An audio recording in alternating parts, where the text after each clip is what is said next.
Hello and welcome to On The Esky, sports podcast where we will talk about sports for the next 2 to 3 hours. We've got a big show planned, of course, with most of the major footy codes either kicking off or finishing. So we've got AFL, NRL news with the finals and the final round coming up. Then we'll talk about the NFL preseason finishing and getting into the regular season. And then in our final round, we will tackle some boxing news, F1, EPL, golf, and the Paralympics currently going on. But first, as always, I've got I've got the boys back in Peps and Monks, but also Macca is back in the show. But to join us again, it's good to have you back, Macca. Return. Nice to be back, boys. Yeah, a bit of theme music is always good from Peps. Yeah, look, a lot going on in the world of sport. Thought, what a better place to chat to the boys on the Esky, hey? Talk world sport, everything going on. We're in lockdown. The world keeps going, though. Bloody good to be back, boys. Very good to be back. It's good to have you back. Welcome back. The Dogs, let's be honest, the Bulldogs won, so I don't want to talk about it. This is the only forum that'll have me now. It's already Wednesday. I imagine that had nothing to do with the timing of this.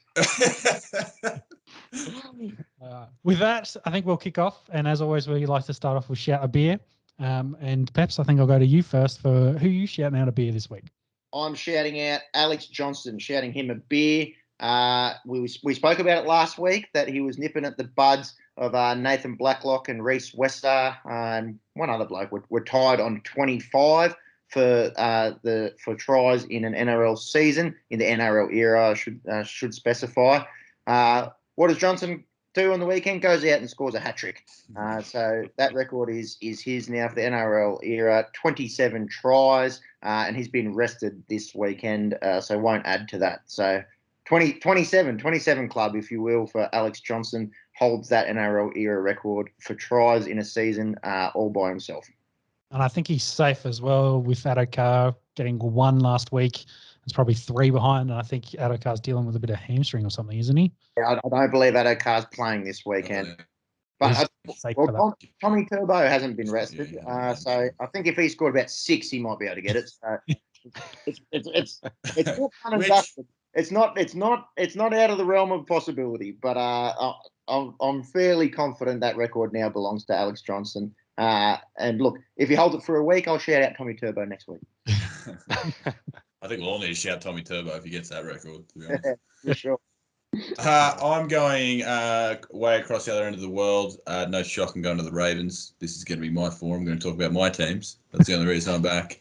But a bit somber. J.K. Dobbins, obviously second year running back, confirmed blew out his ACL in the preseason. I think we can all agree as NFL fans, he was going to absolutely light it up this year. Pretty good rookie campaign. Best running team in the comp, and he was going to be our lead back. So it's just so sad for a young kid, 21, 22 years of age. Season gone, out the window. So, I mean, he's got a long rehab ahead of him. I don't know if he loves a beer, but the next one's on me, JK. Shattering news. Anyone who got Gus Edwards in their fantasy drafts would be absolutely cheering. He's going to get a fair bit of the load. But, look, to all Ravens fans, all J.K. Dobbins fans out there, and J.K. himself, I'm going to shout you a crispy Coastal. Yeah, definitely. That actually reminded me as well that I'll probably get into this later. Todd Gurley still out there floating around. Yeah, Baltimore native. Yeah. Do you know how old he is? 27 or something. I think he's younger than all of us. He's 27. It's ridiculous. Like insane. How old? He's from Baltimore. Yeah, because he came in over the off season. His body must be that fucked for him not to be on a team. Like to not be on any team. Like surely Detroit or fucking Jacksonville need a Todd Gurley. Like he was nearly MVP a couple of years ago. Like he had that good a season. One fantasy comp. Thank you, Todd. I haven't forgotten your good services to the Peps mongrels. It just goes to show the running back, they go hard, they get paid when they can, and then they're gone. NFL, not for long. Not for long, unfortunately. Especially for the running backs, yeah. Yeah. Monks, who was your shout a beer? Yeah, this week I'm going to shout a beer to the Williams F1 team.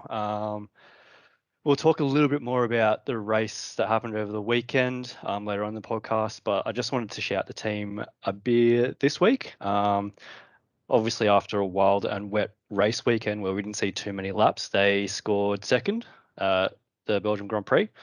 This is their first podium since round 8, 2017. So that's 83 races between drinks. So quite a while. That was back in 2017. That was the Baku Grand Prix. Lance Stroll came in third for them at that race. Behind Danny Ricciardo, our Aussie F1 driver, he came first in that race. So probably a little bit of a shout out to him for what's that now, 4 or 5 years ago. But yeah, Williams F1 team back in the winning circle. Excellent. Thanks, Max. And that leads to me. So I've decided to shout out a beer to Dylan Alcott. He got through his semi-final match to get into the gold medal match in the Paralympics for tennis, of course, trying to complete the golden slam, as it will. What was interesting, he took on a teenager, I think an 18-year-old, who actually looked up to Dylan kind of as a hero growing up. So it was a bit of an emotional moment after the victory. Did go to 3 sets, so they played. He did drop a set to the young fella, but it was really good to show the emotion and the camaraderie between the two after the match had completed. So big shout of beer out to Dylan Alcott, and hopefully he can get a gold medal for the Australian team. Yeah, by all accounts, loves a froth. Big deal. So I can't imagine he'll be accepting that one before his gold medal match, but possibly afterwards he might accept that one and some more. So shout out to you, Dill. Might be taking the top off a few Asahis, hopefully with a gold around your neck. Definitely. That's it. And with that, lads, I think we'll get stuck into some of the football codes. And to kick us off, we're going to talk about the AFL. And I guess the big story, besides having an awesome round of AFL football on the weekend, the big story, of course, is Toby Green and getting his 3 weeks for what do we call it, shoulder charge of the umpire, or the little love tap. I'd call it incidental contact is what I would call it. But everyone knows. Generous. Yeah. Well, look, everyone knows you can't touch umpires. It doesn't matter if it's a finger or if it's a shoulder or what. And that side angle was particularly telling. That was worse. He made no attempt to get out of Matt Stevich's way. And I think there's 2 things that surround this 3 weeks that they've come up with. One, Stevich said it didn't bother him too much. He didn't say there was too much intent. He said it was a tad disrespectful, but he didn't feel threatened or anything like that. And for 2, they've gone, let's rub him from a grand final. 3 is what we'll come up with. There was talks beforehand. Jared Waitley was saying on 360 that the AFL was maybe going to look for 6 weeks, and it's come out in the last 24 hours that they may even try and appeal this and try and push it to 6 weeks. Mac, you mentioned before that the term incidental may not have been strong enough. Did you think there was a bit more in this? Well, I think incidental, you kind of say it just sort of, you kind of say accidental, whereas this is a deliberate. He's fired up and he's bumped into him, and everyone's seen the footage. The footage I found interesting was in the GWS sheds after the game. I don't know if you boys saw this. He's talking to Shane Mumford, and he's clearly reenacting what happened. And they're sort of talking, he's reenacted, and he sort of bumps Mumford. And you can see in his face, he's like, fuck, I shouldn't have done it, but it happened. Toby Green is probably in the bottom 3. So how do I word this? He's a pest. He's one of my least favourite players of all time. Yeah. But he would be a top 10 player in the competition, purely skill-wise. Yeah. And I tried to limit how high he could go, but you can't leave him out of the top 10. Like, he is so influential. He's such a good footy player. Yeah. But this shit that just keeps coming up, and it's just it's such a bad look. I don't care what Matt Stevich says. Like, the umpire in question, he sort of said, I didn't feel threatened. He didn't come at me, and Greens came out and said, we talk before every game. He umpires. We've got a really good relationship with him. So, we're talking off the Esky. If Pepsi does that playing for Tuggerong on the weekend, he gets 6 weeks without even thinking about it. If you shoulder charge an umpire like that, you don't go for a 4-hour tribunal hearing or however long this thing went for. Yeah. You're gone. The pure optics of this thing is disgusting. And I do understand, look, he can't play in a grand final now. It doesn't matter if they win out, he misses out the chance to play in a grand final. Mm-hmm. But, again, it's 3 weeks. Like, if they do make the grand final, he plays round 1 next year. The AFL, like Gil McLaughlin himself, he's supposed to be the the head of our game, the keeper of our game, he has said this is too light. We are appealing this. So it sort of shows the tribunal. I don't know. Like it just seems like they gave him the minimum, which still does enough, but did it do enough? It clearly didn't do enough in the AFL's eyes. Didn't do enough in my eyes. It just, the difference between 3 and 4 may sound dumb, but at least 4, like that's a month of footy. Yeah. That's, a fifth of the season that you miss out, that you let your team down. But what do you boys think? Does the tribunal only have former players on it? Like, who makes up the tribunal? Michael Christian's the head of it, so he's a former player. He was a commentator. He's sort of been in and about. It's a bit of a revolving door. Like, I think they like a bit of a mix of people. It does have a few.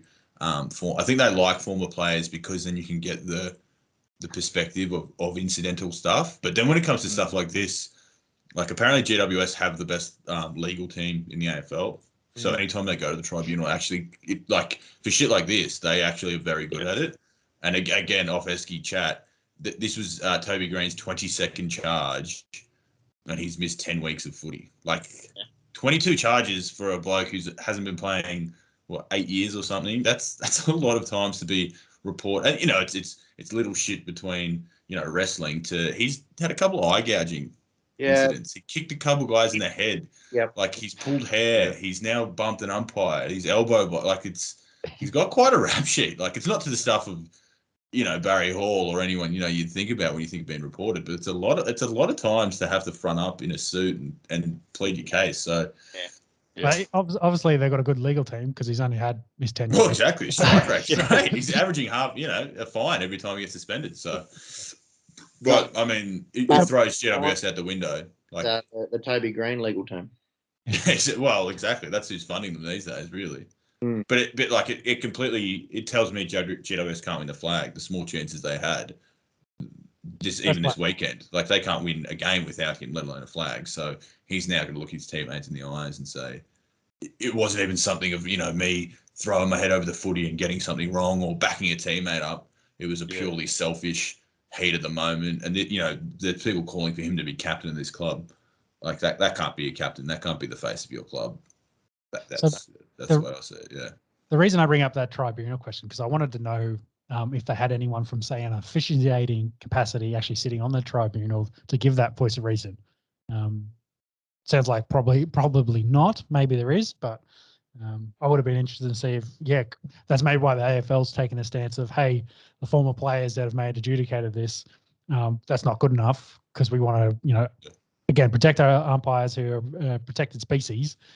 And this is not the image we want to go through all the lower leagues as well. They want to say we want a really hard stance on this versus what you as former players and have kind of put out there. So they are a separate, and it doesn't really answer the question, but might give a little bit. They're a separate entity. That's why the AFL can appeal this, because if it's the AFL, then it's just purely players against the AFL and what they say goes. Whereas now, players can appeal that. Like Toby Green could appeal that for all he wants and say, no, I'm innocent. No, he isn't, so he's not going to get it. But the AFL can also appeal and say that's too light, which they are going to do. Yeah. So I think there is a mix, but I couldn't tell you the specifics there, Sean. Yeah. But like you say, this needs to trickle down to league footy. We can't have someone bumping into an umpire. It doesn't matter. We could talk about it all day, but it got the result. We'll probably be talking about it this time next week as well, to be honest. So hopefully, they're through. So if they lose, then we don't need to talk about them anymore. Good. So wait for that. So there's 2 or 3 other key pieces of news. I think the main one being, I'll skip it. The grand final has been decided. It's going to be played at Optus Stadium. That has been confirmed. So it'll be in Perth. That'll be on the 25th of September, of course. Case numbers, COVID, if you haven't already realised, we're in lockdown. The whole of the east of Australia is in lockdown. Not improving to the point where they can reopen or potentially have a game with crowds. So take it to the one place where you can. And I think it'll be a bumper crowd, I'd say, out there. So from memory, there isn't any Perth teams left, is there? No. The finals. No WA teams. So a little bit of cruel irony there for the people out west. But don't worry, especially if one of these big Melbourne clubs makes it, there'll be a lot of them living out there. That'll be a sellout. No matter what. If that's GWS Bulldogs, Definitely. that's sold out. Like this is it's the second year in a row. It's two of the only years it hasn't been at the G. It's been the last 2 years. Obviously circumstances, but they'll pack that out, and that's good. That's good. If we can have 60,000 people at a grand final, I don't give a fuck where it is, to be honest. And we go back to the week before last when we saw a packed stadium out at Optus and the atmosphere compared to that Melbourne Geelong game, which went to a kick after the siren from a fucking ruckman. Yeah. And there's no atmosphere. Yeah. And Melbourne come away with their first minor premiership in donkey's years, and feeling it felt a bit. Watching it, I should say, it felt a bit empty with no crowd. Yeah, so it does. So for sure. It's going to be a neutral venue, but regardless, it'll be a full house and what a stadium! Like it's a good opportunity for the West to showcase this beautiful stadium, which is only four or so years old, and a fitting place to have a grand final. So that then leads us into probably the bigger story. The Pies have hired a head coach at long last after. What do they call it? An exhaustive search, and they'll go through, check under every rock, etc. to find them. Yeah, and they came up with Craig McRae, which I think some people had sort of highlighted him, but he definitely wasn't the front runner. He was a player in that Brisbane Lions three-peat, and had been the Richmond VFL coach for about 4 years. An interesting pick. Mac, I'll throw it to you. What were your initial thoughts here? I think it's good for the Pies fans to be pretty happy. I think he blitzed the interview as well because he definitely wasn't the front runners and smashed it. He's got a good background in it. He's done a bit of everything. Like you said, Peps, champion player, won 3 flags with Brisbane, did a lot of development stuff like with young players, coached with Richmond in their VFL through all those successful years. So he's seen what success is. That's my biggest takeaway. He's seen it from the ground up. He's been a part of it in multiple facets, and he's not a flashy pick either, which I think Collingwood are just about right now. They don't need headlines. They need someone who's just going to go in. They've got a long way ahead of them. They're looking at their list, looking at where they're at right now. They may get Nick Dacos. That's great. They have a long build ahead of them, like a couple years. And Pies fans are impatient because they're the biggest club, but they have a long way to go. So they need someone who's not going to be too flashy out there. They don't need anyone. I think it'll be a good job. Justin Lepich was part of that as well as like an assistant coach. So it's good to see him back in coaching circles. Same sort of thing. Was obviously one of the best Brisbane Lions in those premiership years. Was a big part of Richmond's start of their success. Actually had to go at coaching Brisbane, sort of in the Voss in those years, and then sort of fell out of coaching circles. So good to have him back in there. Great assistant coach from all reports. But yeah, so that's the new era for Collingwood. We'll see what it leads them to. That they've got a lot to sort out off field as well. Like they're still very tight up against the cap. There's still a couple players like Brendan Maynard, who some thought that's a future captain right there. Braden Maynard, apologies. Yeah. Apparently he kind of wants a bit more money, but there isn't money to give to him. So right.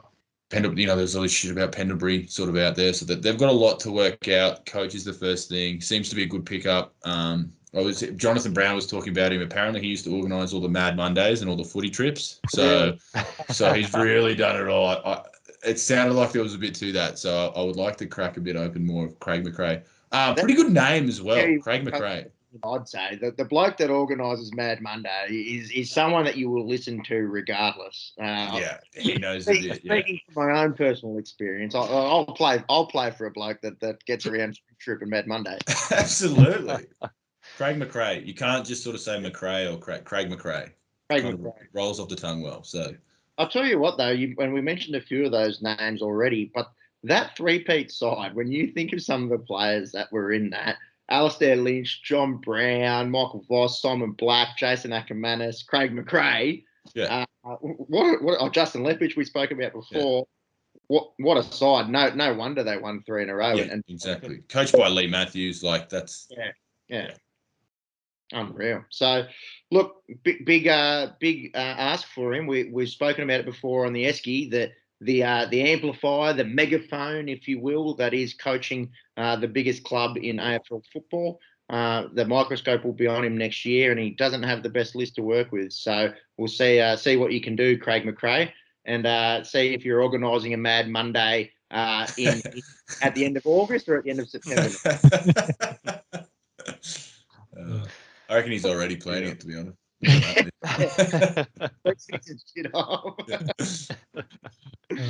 What's the final note we got there?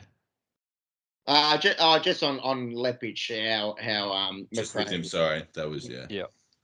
But yeah, so he's got the head job at Collingwood. That's probably enough out of the AFL news. Let's have a quick look back. Normally we wouldn't review games, on the Esky here, but it's our first finals series in terms of AFL, and we'll have the league finals coming up. So we may as well look back, I think, and have a look at the games that were.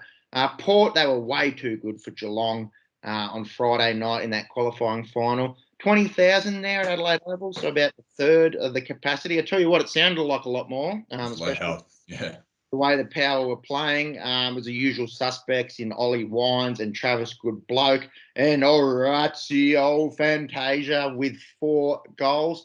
What do we make of the Cats, boys? Again, Jim, I'll probably throw it to you here. Hawkins 300th. They only kicked 5 goals. They did kick 5-13, so maybe kicking straight might have been a bit of an issue. Jeremy Cameron kept quiet. And big Alir, he was dominant, controlling that Port Adelaide back 6 there. Do we think he's the buy of the year, 1? And for 2, what happened with the Cats, and do you think they can bounce back?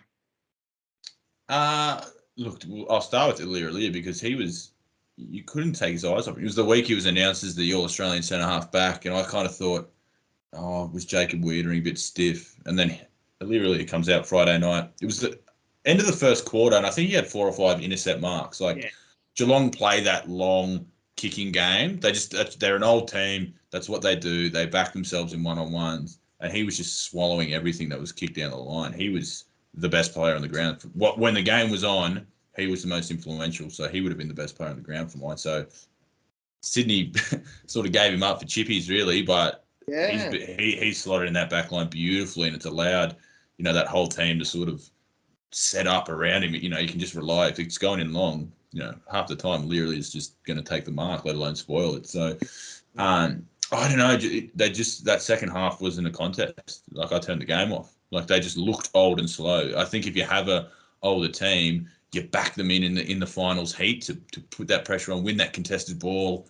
But if they're not doing that, you look old and slow. Their game plan is a slower kicking game, whereas Port went in with a few more small forwards. I mean, we talked about Orazio, Stephen Motlop was on fire, guys like that, your Butters, and you talk about the midfield. You could probably halve the midfield. No Tom Stewart for the Cats. We talk about Alir being so influential. Stewart not being there. He plays. Not only does he take those intercept marks, he takes away either a big forward or a small forward. So I think his absence, was massive. Losing Mark O'Connor there, tagger, early hit at his hammy, and then Wines and Boak ran away with it. So a couple excuses in there for the Cats, but Port Adelaide, they were the better team on the day from woe to go. So they just looked fresher, they looked hungrier for it, and that, like you said, Peps, those 20,000 fans counted for a lot more than what they were. They sounded loud. You can tell they get around, that Port Adelaide looked better at Adelaide Oval as a result. So I'm glad you mentioned the absence of Tom Stewart because, we spoke about Jacob Wiedering and we spoke about it on the pod last week, missing the All-Australian. Tom Stewart was there and thereabouts for making that team as a tall defender, and he was right up there for intercept marking this year. And not that Charlie Dixon didn't have himself much of a game, but missing Tom Stewart's intercept marking capabilities there for Geelong. Look, is it going to turn a game 40 points? No, but between him and O'Connor and a couple of things there, and it was pretty close early. Like Hawkins had a couple of chances really early. I think at quarter time was only a few points. Yeah. But from there, a danger was down. So was down. Those Guthrie was a bit down. So that I don't know if they sort of chalk it up to being a game they were down. They beat GWS this weekend, no doubt in my mind. But again, without Toby Green, but it's just something you question: can they now win out to win the flag? If I was a Geelong fan, I'd be a little bit worried, but it was all about Port for me. Like, it was really impressive for Port to see that. Coming off beating the Dogs, so they've beaten two good teams in back-to-back weeks. They've proved they're more than capable of going all the way. Mentioned GWS there. That's probably a good segue into GWS defeating Sydney by 1 point, 74-73. What were you guys' thoughts on this game? I think at halftime you thought the Giants had wrapped up. That they came out of the blocks much better than Sydney. I highlighted last week. I was concerned about the tools impact for the Giants. They had two each in Himmelberg and Hogan, and that man that we talk about, Toby Green, he was really good in that first half. And then, mate, the Swans, they just kept coming and coming and coming, and you got the feeling that they were going to run over the top of the Giants in the second half. Isaac Heaney really good, and Buddy had 3 goals. He's going to get stranded on 995, so the 1,000 will have to wait for next year. And speaking of Buddy, he had that set shot with about 2 minutes to go, and it was from that left flank where he normally, he starts at that Buddy's spot, Buddy's spot. He starts it at that right post, and you think it's just going to draw back, just a couple meters. And off the boot, you thought, oh, this is Buddy being clutch. And then that sprayed wide, and the Swans, who are the blokes? James Bell and Sam Wicks both had very scoreable set shot opportunities where they hit the post at the end, and that was the difference. But unbelievable game of footy for the neutral. One going down to 1 point, so can't complain too much there. GWS, we were contrasting them last week to the Gold Coast Suns. Probably didn't give them enough credit into how good they've actually been over the last 5 years. Prelims in 16 and 17, semi-final in 18, and the grand final where they did get spanked by Richmond that day, but made it.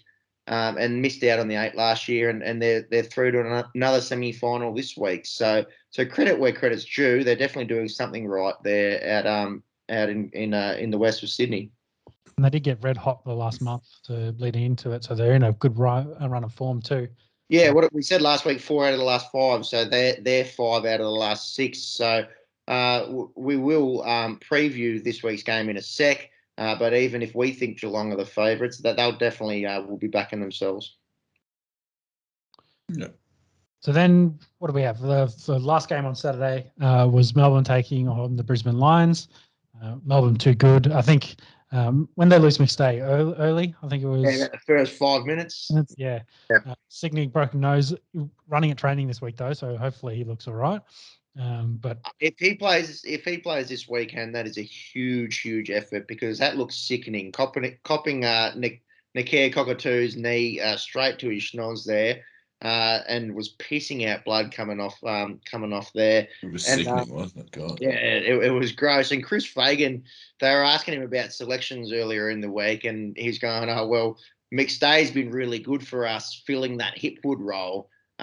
With Eric unfortunately doing his ACL a few weeks ago, and he's thinking, oh, geez, if he's not good to go, then that's 2 key forwards gone. Where do we go? Luckily they've got Joe Danaher this year, and he's looking okay. But McStay coming back into that side, if he is good to go, will be telling. He might be there with Blake Ferguson boomerang nose, but if he can breathe through it, he might be able to go out there and play. Time will tell. We'll see when they announce the teams tomorrow whether he'll be in or not. He might be game 4, Dev Booker. Get them right. I think he's a lot more important. People sort of say, Dan McStay's a hack. He gets 10 touches a game. But an extra big body who knows where to go. He's a very good mark of the footy. Frees up Danaher a bit more. Yep. Charlie Cameron is a small forward, but he's a big forward in the sense that he has to take a lot of attention. Yeah. So and Dan McStay is so good for spacing in that the three of them do have their you can't just leave Dan McStay to do whatever he wants. He'll kick 4 on you. So if he's in it, it's massive for Brisbane. So it was just it was one of those ones you wouldn't be shocked if he was out, and done for the season because it was high impact stuff. I think I was reading during the week, McStay, before this game, had 11 goals out of his last 4 games. So, look, not huge numbers, but definitely contributing. Yeah. If that's your third forward, you're stoked with that because Charlie and Joey are just going to get their goal. They just will because they're so good. So now you've got to pay attention to someone else and, with that midfield as well. So they're a threatening team with him up and about.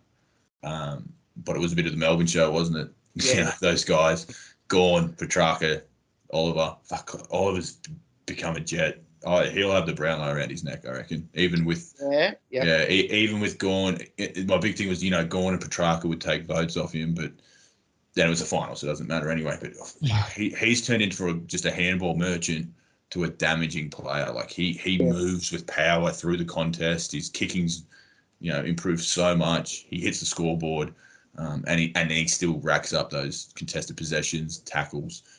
He's a jet. He is one ugly bastard, but my word, he's a good footy player. It's not, Benny. It's not Benny Cousins winning Brownlow or these good-looking Roosters. Ball in the kettle black there as well, Jim. Oh, absolutely. But I can say what I want. I've got my podcast. From any of us. Absolutely. But Ranger, God bless him. Hey, he's gonna have a Brownlow. He's got a hot missus as well. So shout out to you, Clay. AFL has hot misses. You wouldn't read about it. Exactly. Can you believe it? No. So that match. That match did finish up 93-60 in the favour of Melbourne. I think that means we'll roll in and talk about the Western Bulldogs, who did defeat Monkeys Bombers 85-36. I think there might be a Macca rant coming in. He hasn't been able to talk about how good Bulldogs football for So what's happening week 2, semi-finals in the AFL? I'll be quick for Monk's sake. Look, I'll be very honest with those on the Esky. The last month of Bulldogs' life has been very sour. A month ago, they were on top of the ladder. I honestly thought we had the premiership wrapped up. They lose to Hawthorn. They lose to Essendon, and then they'd go down to Port. I thought the season was done. I had no confidence down in a wet, windy Tassie. Turns out, played straight in the Dogs' hands. Was a very hot game at the start, but the Dogs, just that midfield, just really got on top. The contested footy in the second half, they just looked like they were a bit more hardened. And Essendon are a young team. They did really well to get there, I thought.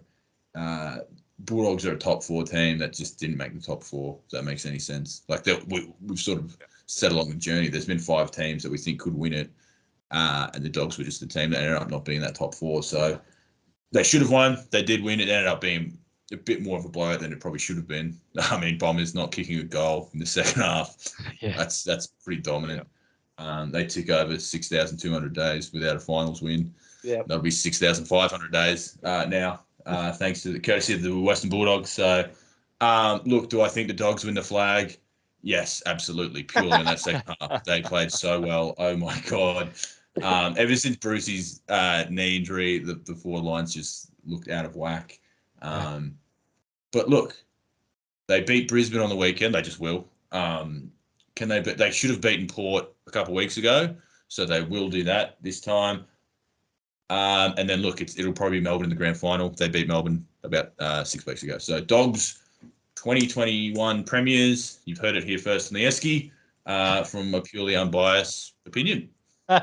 Unbiased, unwavering opinion there on the Esky. If only tattoo shops were open at the moment, we could get you down there to get one Western Bulldogs 2021. I'd be in there, right on the cheeks. Yeah. I won't show you. Yet. It's too early in the Esky. We're only in the first segment here. Throat piece would look good. A little bit here, a little bit on the chest, a little bit of just there. Go Dogs. And it's 2021. Sons of the West underneath it, something like that. That'd be good. No, you have Raven Super Bowl 21 as well. Yeah. I'm running out body pieces. The Lakers are winning. Yankees are looking good. Like I'm only a skinny guy. I don't have a lot of flesh on me to tattoo. I think that means we should run into the finals preview, and we kind of already talked a little bit about Geelong versus GWS. I think most of us probably picked Geelong after Toby Green being out. So I've of course definitely picked Geelong.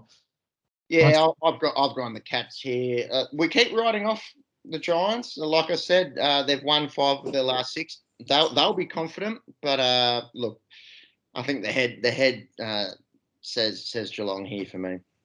Yeah, so Monks, do you want to grab some odds and tips? Your tip. Mac want to tip? Well, Monks is going like Geelong will want to win this. Like there is a fair bit of pressure on Geelong here. GWS come in here, they've won their final. They can just go hell for leather. They're out. They don't have their best player. They still have a very talented list. You've got Lockie Woodfield, Josh Kelly, who's one of the best players in the comp. That Geelong should win. That's why there's a bit of pressure. I still think they win this by 3 or 4 goals. Yeah, let's test it. Let's see how I'm going, Monks. I'll go 15.5. Go on. See how I am. Ooh. I reckon he's good coming back. Single digits. I'll go 9.5. Single digits. Yeah, right. Well, let's start with the line. It is 16.5. I tell you what. Give him a couple of weeks off. I'm rusty. I'm sorry, boys. It's been a couple of weeks. Give me a break. Couple of months. I'll warm into it. I'll get better, I promise. That's it, yeah. We've still got one more game this week to go through, so you'll have your second guess in a second. But Geelong are favourite. They are at $1.38 as the market stands at the moment. GWS are at $3.07. I don't know. I think this could be. I think that Shock, the betting company, got the line right, but that's about it. I think about 3 goals. Yeah. And then in the other game, as Mac mentioned before, it's the Brisbane Lions. My Brisbane Lions taking on his Western Bulldogs. So sure. Yeah, Max, of course, would have picked the Dogs, and I have picked Brisbane. So, how do you feel about the game, Sean? I was a little bit disappointed in how they played last week. I thought they were a bit too scrappy coming through the middle and trying to get into the forward line. They just couldn't connect that clearances with getting inside the 50. Not sure how they're going to kind of fix that up leading into the next game. Whether it was just a bit of Lyons and McLaughlin were a bit too quiet. I don't know. We need those guys, that whole middle section midfield, to probably gel and step it together. I think Jared's actually been a really good in for them, Barry. He seems to have really added a little bit to that they needed, that they kind of lost their way in the last month. I'm glad you mentioned your cousin there. I was having a look at some of his draft measurables. He was just about one of the fittest blokes coming out of that draft. Yep. I went for I thought I might do a little 3K time trial myself this afternoon. And I was having a look at some of the AFL boys' numbers. I was like, oh, yeah. Where'd you stack up, Pep? Yeah, I was thinking maybe a minute off the pace over 3Ks, 20 seconds a K. That wouldn't be that far. No, nearly 4 minutes. Nearly 4 minutes over 3Ks of what Jared Berry and the elite kind of guys run in a 3K time trial. You don't get an appreciation for just how fit these blokes are. Yeah. And Jared Berry is a physical specimen in terms of his engine, and really good to see him, up and about for these finals. Obviously, the result didn't go the way of the Lions last weekend, but long going adductor issues, and good to see him out on the field. And I think he's been really good for Brisbane. He'll be a gun, John. You're more biased, but he will be something very special, Jared Berry, I reckon. When he goes in the middle, he matches. He throws his body around. Peps has talked about his tank, but he's a hard bastard. He'll be like a Jack Steele type in 3 or 4 years, I reckon. They'll be talking about his leadership, so he's potentially going to be the captain for the Lions going forward. Zorko getting a bit older, would be one of those guys as one of the the big leaders coming in with all the young guys that came in at all the same time. Like he's been around them and leading. Kind of the ringleader for them for quite a while. So they have huge raps for him up there, and he's definitely been playing great. And of course, I remember him as a tiny little fella. I used to take all three Berry boys and wrestle them, but I think I had 8 years of age on them at the time. So back then when they were both 2 foot tall. Don't be modest, Sean. You are to be credited for both the Berry Boys' success. You now have your platform to share that. Yeah. It's Christmas holidays, boot camps that we used to run where we'd get around and we'd play sport every day and we'd go ham. So. Perhaps, Marks, who'd you tip? I find this really, really difficult. You've got Brisbane with that home ground advantage coming off the loss, and we'd spoken about, a little bit of inconsistency in that final month of football. And then you've got the Dogs, who were woeful in that final month of football, but then looked really, really good on the weekend. I've gone Brisbane just on that home ground advantage, but I'm not confident here, and I really think this will be a close game that goes down to the wire. This will be a great game of footy. Monkey? Brisbane at home's scary. Winning 9 of the last matches. That being said, I have gone with Macca's Bulldogs. You're a smart man, Monks. I've always said that. Best in the business. Good to see things haven't changed. That's it. It's a Desmond. The finals, Desmond. That'll warm the heart. It's been a while since we've had a Desmond. It has. Yeah, it has been a while. So Lions go into the match favourites $1.60. Bulldogs are out at $2.35 at the moment. Do you want to have a guess at the line, Macca? Oh, what's that? 5.5? 8.5. 8.5. I'd take that. Go Dogs. Take them straight up. Dogs win this. Dogs win the flag. Go take them every game from the way in. Dear God, they're good after a win.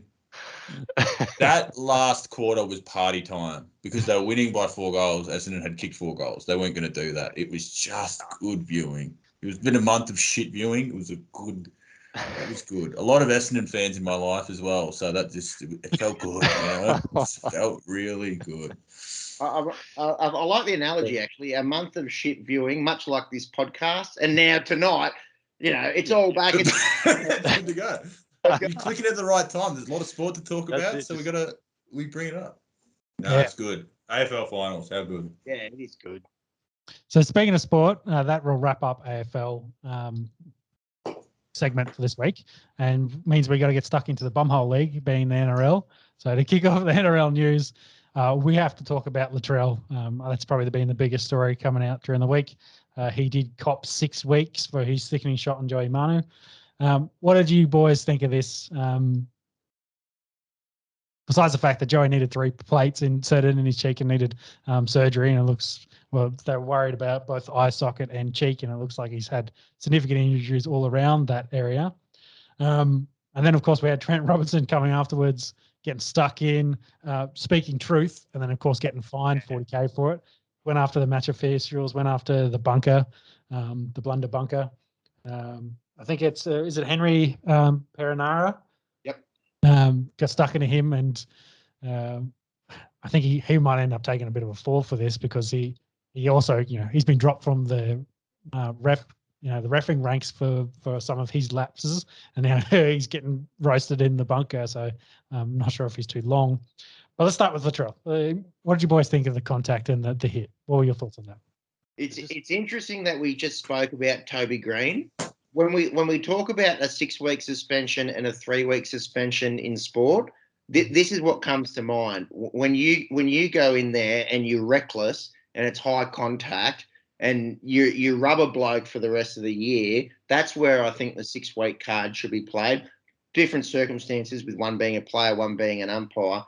But Latrell, he done himself a disservice here because he wiped himself, effectively from the rest of the year. He done his mate a disservice, a former teammate in Joey Manu, in wiping his season, and he's done South Sydney, their fan base, a disservice, because I was talking to you guys, before the show.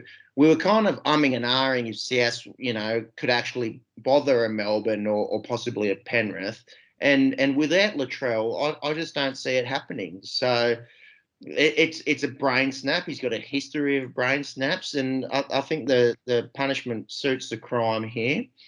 The thing that was kind of a bit disgusting was the social media vitriol, death threats and the like, and Joey Manu's family calling for calm. That's obviously ridiculous. The bloke copped 6 weeks. That's the punishment. That's justice being served, in my opinion. But yeah, it's a three-edged sword, if you will, in that it's him, Joey, and South season. Really in question. Yeah, definitely. It was just So- real lazy football from Latrell. Like, it doesn't matter if Manu was falling down or anything like that. That was always going to be high contact. And yeah, just case in point, we've seen it time and time again from him as well. It's just real lazy. That was probably my biggest issue with this is he's come from the back fence. Like, he's come a long way straight to the line. He's only had eyes for Joey. And he, of course he's not going to dive and take him in the legs, but he's stayed up above the shoulder height. Like, there's plenty of nice meaty area he could have, gone through him and laid him out, still made a huge hit, send a message like he's trying to, but he stayed up high and he's just nailed a bloke. Had a very loose swinging arm afterwards, probably to hide the fact that it looked more like a shoulder charge, honestly, from it. And yeah, I think I said to you boys, I think that's 5 weeks all year long. And with his loading, he's going to get an extra couple. So yeah, six to me seems fair. The fact he got 10 in the bin, dumb. So why was he not sent off for that? That's again stupid. Like, we've talked about NRL and head consistency. And being a bumhole league because they can't. We go back to Magic Round, mate. In Magic Round, they would have got Latrell in the middle of Suncorp Stadium and crucified him. Literally, what would have happened. And then down the track, they kind of go, oh well, yeah, 6 weeks, whatever. But Victor Radley got 5 weeks for things that weren't nowhere near as that bad. Yeah, for nothing. So no consistency, but look, for mine, that's what a 6 week suspension is. Well, that's what it looks like. He's done for the year and the start of next year. The question, I suppose, remains is can South win a comp without Latrell? I imagine all four of us think probably not. I don't think so. No. It's the exact same argument as Toby Green, like top 10 player. Fucking oath, Latrell's a top 10 player, but this shit keeps happening. And that's an act. You look at it and you go, fuck off. Like, we don't want you in the game if you're going to be doing that. I don't care how talented and how skilled you are. It just takes away from the football player, Latrell, which is Origin was such a highlight for it. Peps, you bleed blue. You would have been absolutely loving Latrell a couple months ago. And just this dumb brain fade, just dumb shit. Yeah, and ruins him as a player, yeah. Yeah, the comparison with Toby is fitting because we were talking about Toby perhaps being a future Giant captain, and Latrell's been thrown in that same breath. Can this guy lead South Sydney for years and years to come? I don't think so. I think can't be a face of your team. It can't be. You stay. Yeah, exactly. Yeah, I think he's an excellent footballer. One of the best edge back. One of the best centres you'll see getting around, and switched to playing fullback, which everyone said, no, he's too big to play fullback. He doesn't have the skill. He doesn't have the game awareness to do it. And has been playing lights out there. He's a physical beast, but these brain snaps just keep happening too often and too regularly. And yeah, I wouldn't be giving him a captaincy anytime soon. Well, so I hope he can rub this out of his game. Yeah. Well, that's what I was going to say. Is this a maturity or an attitude problem? It could be, because Latrell, I think, is also super young, you got to remember. Yeah, that's right. Because he was on the scene as an 18-year-old. I can look it up. I think he's 20. I'm doing it. I think he's 23. 24. Off the top, 24. Yeah, he turned 24 in June. Which is wild. Like, we've seen him for 6 years, and he's still so young. You're a baby when you're 24. You've got a bunch of 30-year-olds or nearly. In your instance there, Jim. When you're 24, you're so young, and it's an aggressive, violent game. That's what it is. Yeah. There's a very, very fine line between going out and putting a good legal shot on a bloke and letting him know that you're there, and taking it that step too far, and breaking a bloke's cheekbone and rubbing his season out. So yeah, maybe it is a maturity thing, and maybe he can channel that aggression in the future. But no one's questioning his ability as a player. He's like we say, top 10, if not top 5 in the NRL. So if he can sort out these sort of lapses in concentration, people will be talking about him for a long time.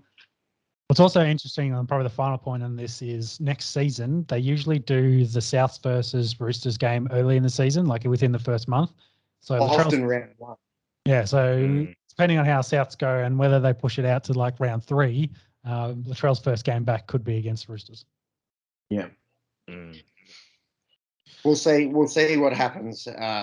It took away from a really good South Sydney performance that they actually. What was it? Was it them?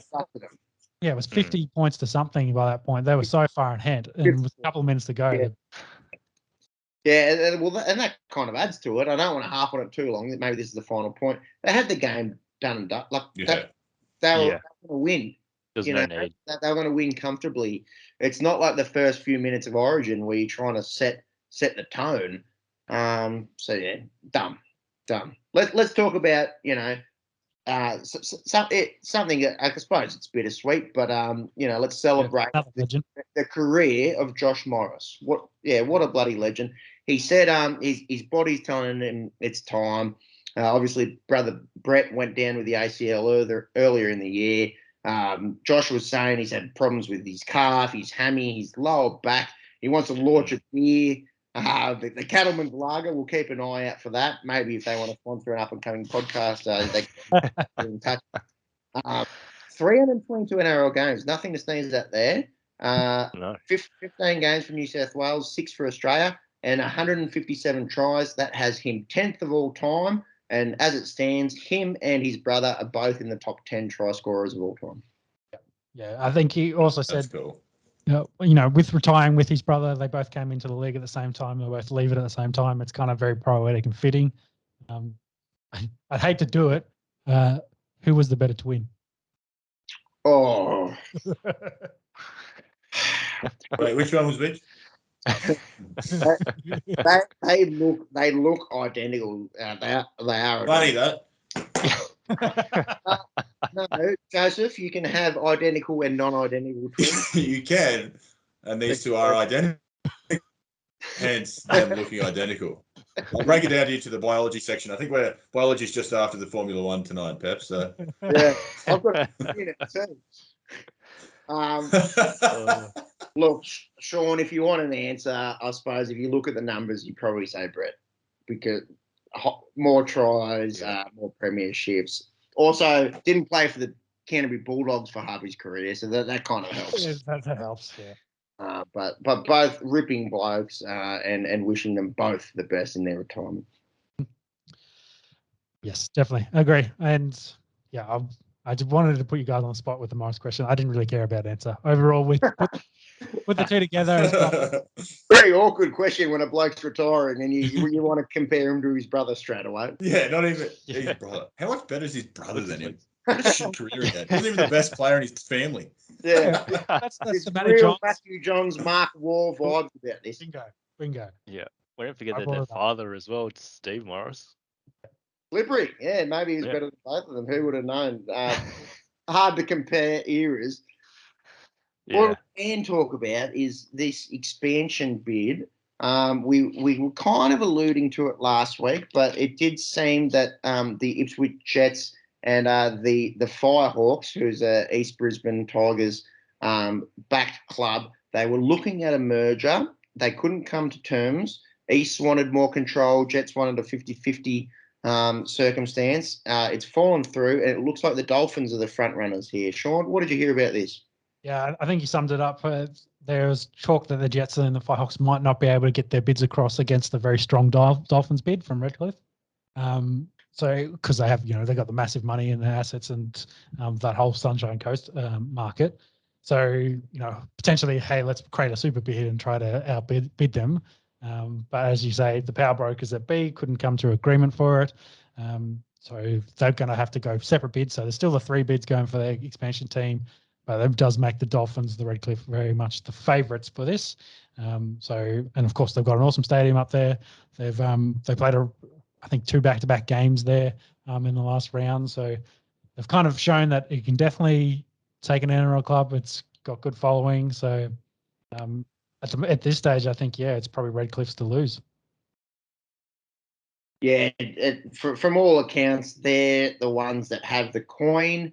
And I think that market, I don't know, because Redcliffe and Sunshine Coast are 2 different teams in the Queensland Cup. But if they can get behind the one team, there's a big population there, and rugby league mad area. Just wanted to quickly mention Matt Chechen. He has retired referee after 350 games. If you just have a look on the web, was saying after a few games where he may have made a contentious call, the vitriol that you get in the social media era, you wouldn't want to be a referee. But congrats, Matt, on an excellent career. Yeah, it's kind of a big loss. The NRL really struggles for good quality referees at the moment. And Matt Checkin's been up there and coached plenty of massive games. So to lose someone of his ilk without any good replacements coming through that we know of, it's a bit of a loss for the NRL.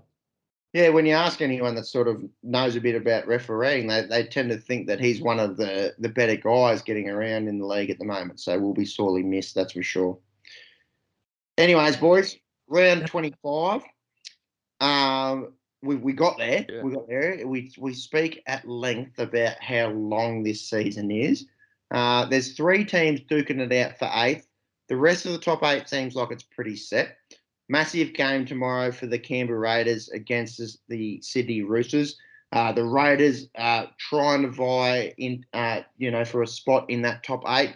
The Chooks could get into the top 4 via a miracle. That is the Cowboys beating a full-strength Manly. You wouldn't imagine that happens. Jordan Rapiner has re-signed. He's been really good for the Milk this year. Who knew he'd be such a good fullback?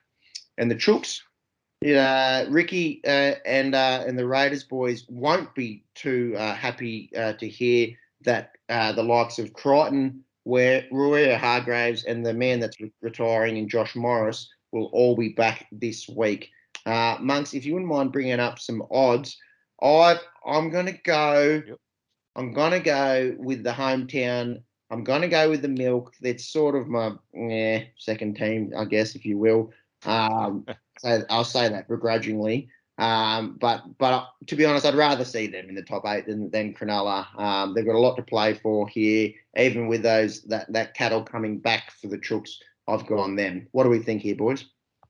I originally picked Roosters, and I just changed it because I just checked. Matt Fawley's playing halfback, and he still hasn't lost as a starting for the Raiders. So you know how many games he's played? He has been on 5 for them. Just whenever he starts, they seem to win. So I've just switched it. I've gone the Milk. The Omen. Nah, Roosters win. This is classic. Raiders have to win, make a miracle, lose by 30. Pretty much. I thought that season was done. Yeah, I've gone the Roosters as well. Raiders probably not going to lose by 30 though. Raiders are underdogs at $2.15. Roosters are $1.71 at the moment. The line is 2.5. Yeah, so the bookies think it's pretty close, but we've got another Desmond Tutu. The good viewing tomorrow night, Thursday night, up there at Mackay, which has gotten a few games of late. Let's move into the Friday night games. The early one is the Cronulla Sharks going up against the Melbourne Storm. As it stands, the Sharks are 8. So if Canberra lose tomorrow, essentially the Sharks will be in. If Canberra win tomorrow, the Sharks have got a massive order in going out and beating Melbourne. The thing that will be in their advantage is the fact that Bellyache has rested the likes of Munster, Welch, Kafuzi, Kenny Bromwich, and Remus Smith. Nico Hines comes in to play 6. A backup Melbourne Storm side is still a very good side. It will be a tough ask for the Cronulla Sharks here. And boys, I just wanted to highlight Brandon Smith. I don't know if you guys caught him in his post-match last week. He's got to be the best character getting around in the NRL at the moment. Oh, he's so funny.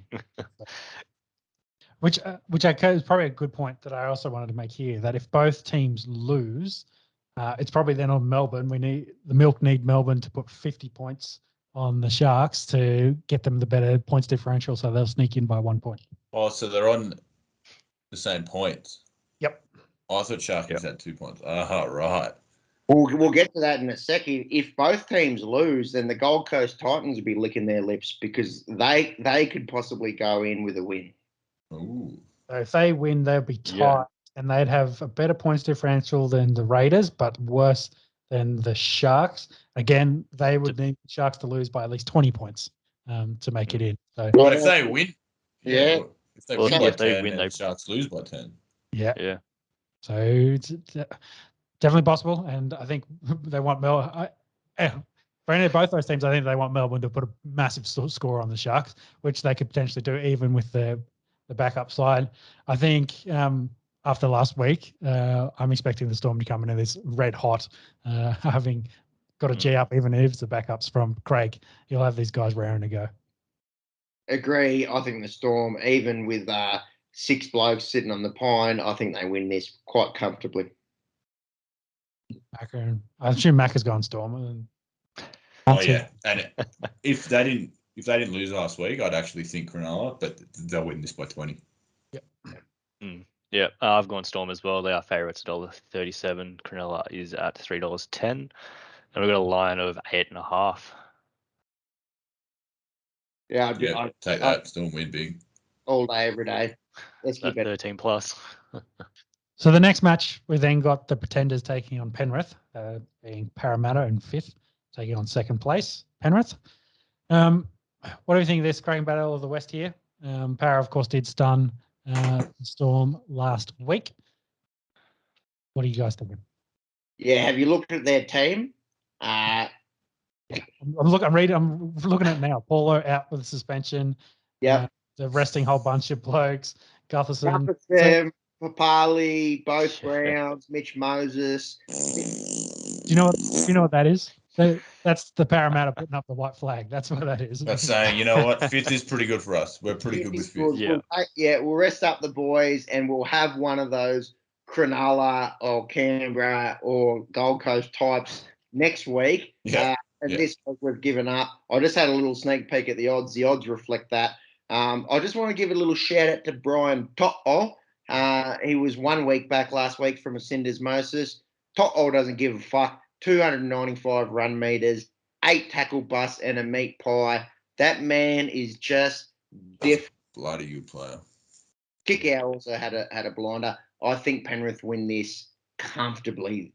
Penrith not resting anyone. They've got a minor premiership on the line here. They'll be gunning for that against a Parramatta reserve grade side. The odds are definitely in the Panthers. The line here let's play the line game. I'll go Penrith, and I think the line is 23.5. Whoa, that's heaps. I'll go 16.5. So, What do you say? 28 for me. 28. So I'll start with the head-to-head first, just to keep that suspense carrying on. So Penrith are currently at $1.03. Eels are out at $13. So if you're picking an upset, that line is 28.5. Sure, no. Holy shit! 28 points. 28 points. Yeah. I would back that on the back of Melbourne winning, and then the next night them knowing, oh well, we can't finish first anyway. We'll just have a bit of a run around, and they'll win by 24. I can see Nathan Cleary and Leo being on the bench at halftime, being rested because they're that far in front. I could see that happening too. Moving Moving through to, did you have something there, Much? I was just going to say the Panthers 13 plus is $1.14 at the moment as well, which is Holy shit. ridiculous. That's too short. That's crazy. Moving through to Saturday, we've got the Brisbane Broncos taking on the Newcastle Knights. Not much to discuss here, really. The Knights are assured of 7th place. I thought they might have rested some players, but it seems Ponga, Pearce, Clemmer, Frizzell, Connor Watson, they're all named. Sad news for the Broncos with Tom Flegler.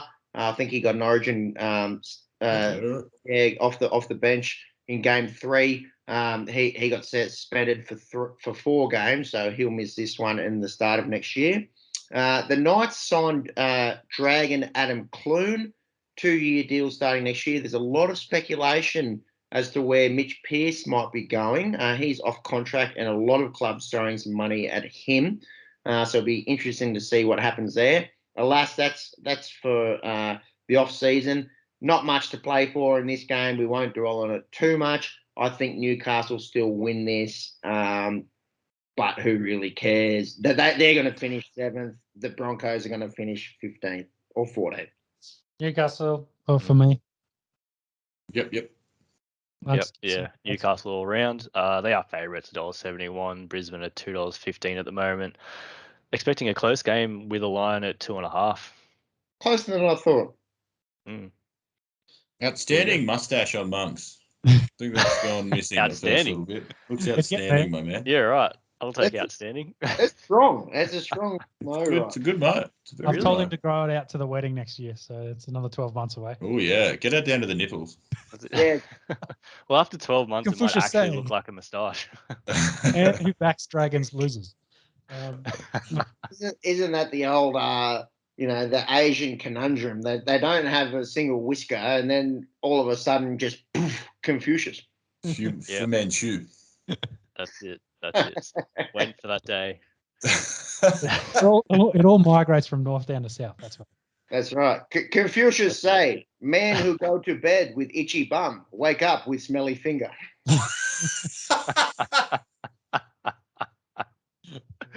Oh.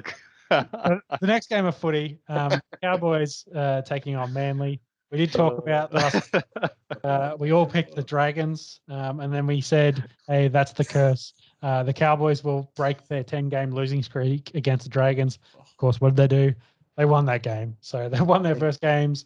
Tolomalolo was at his barnstorming best. Do I think it matters? Probably not taking on Manly with Turbo back, getting a hat trick last week. Ruben Garrick, he becomes the first player to score 20 tries and 100 goals in a season. They score points from everywhere. I think Manly by a lot over the Cowboys.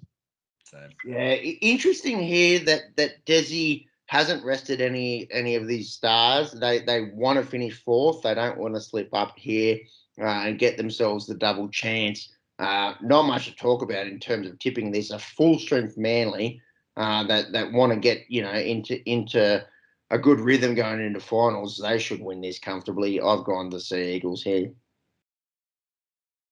Yep, all round, I'd imagine. Yeah. Gives them lots of So Seagulls are favourites, $1.10 at the moment. Cowboys are out at $7, and we've got a line of 22.5. There you go, 22. It's a big one. Speaking of the Dragons, we just mentioned them a minute ago. Of course, losing to the hopeless Cowboys. They take on Souths. Souths, of course, missing Latrell. They did destroy the Chooks last week. The final score on that was 54-12. Mark Nixon was excellent for them. He did get 2 tries for the big fella over 200 metres. But Souths are resting on plenty of their stars. No Adam Reynolds, no Dane Gagai, no Cook, Johnston, Walker, Arrow, or Murray. Which is probably that's over half their starting squad. So 1,200 games of NRL experience is how much they're resting this week, and unbelievable. Good for a Dragons fan who haven't won a game since that barbecue at Vorney's. Geez, I wonder what Vorney dished up that day. Surely we need some premium steaks here. There's got to be some prawns. There's got had to be worth it. No, them designer kebabs, which is like meat, pineapple, capsicum, meat, pineapple, capsicum. Like, not like the standard woolly shit. Like, I'm talking like someone put some fucking... He's gone to the butcher. Yeah, that's right. Yeah. He didn't go to the deli. Mans went to the butcher. Got some proper meat. I really... Fucked a footy club for a year, but it was a good cent. I hope that's what they got stuck into and had a fucking great feed. Since then, it's been really hard to support them. Like I'm speaking probably for a few 100,000 people. So, look, we go up against an undermanned South game in a game where, again, who gives a fuck? South will finish third no matter what. The Dragons won't make the 8. Probably spoken about it too long already. Guess what? I'll go on the Dragons. No Judas.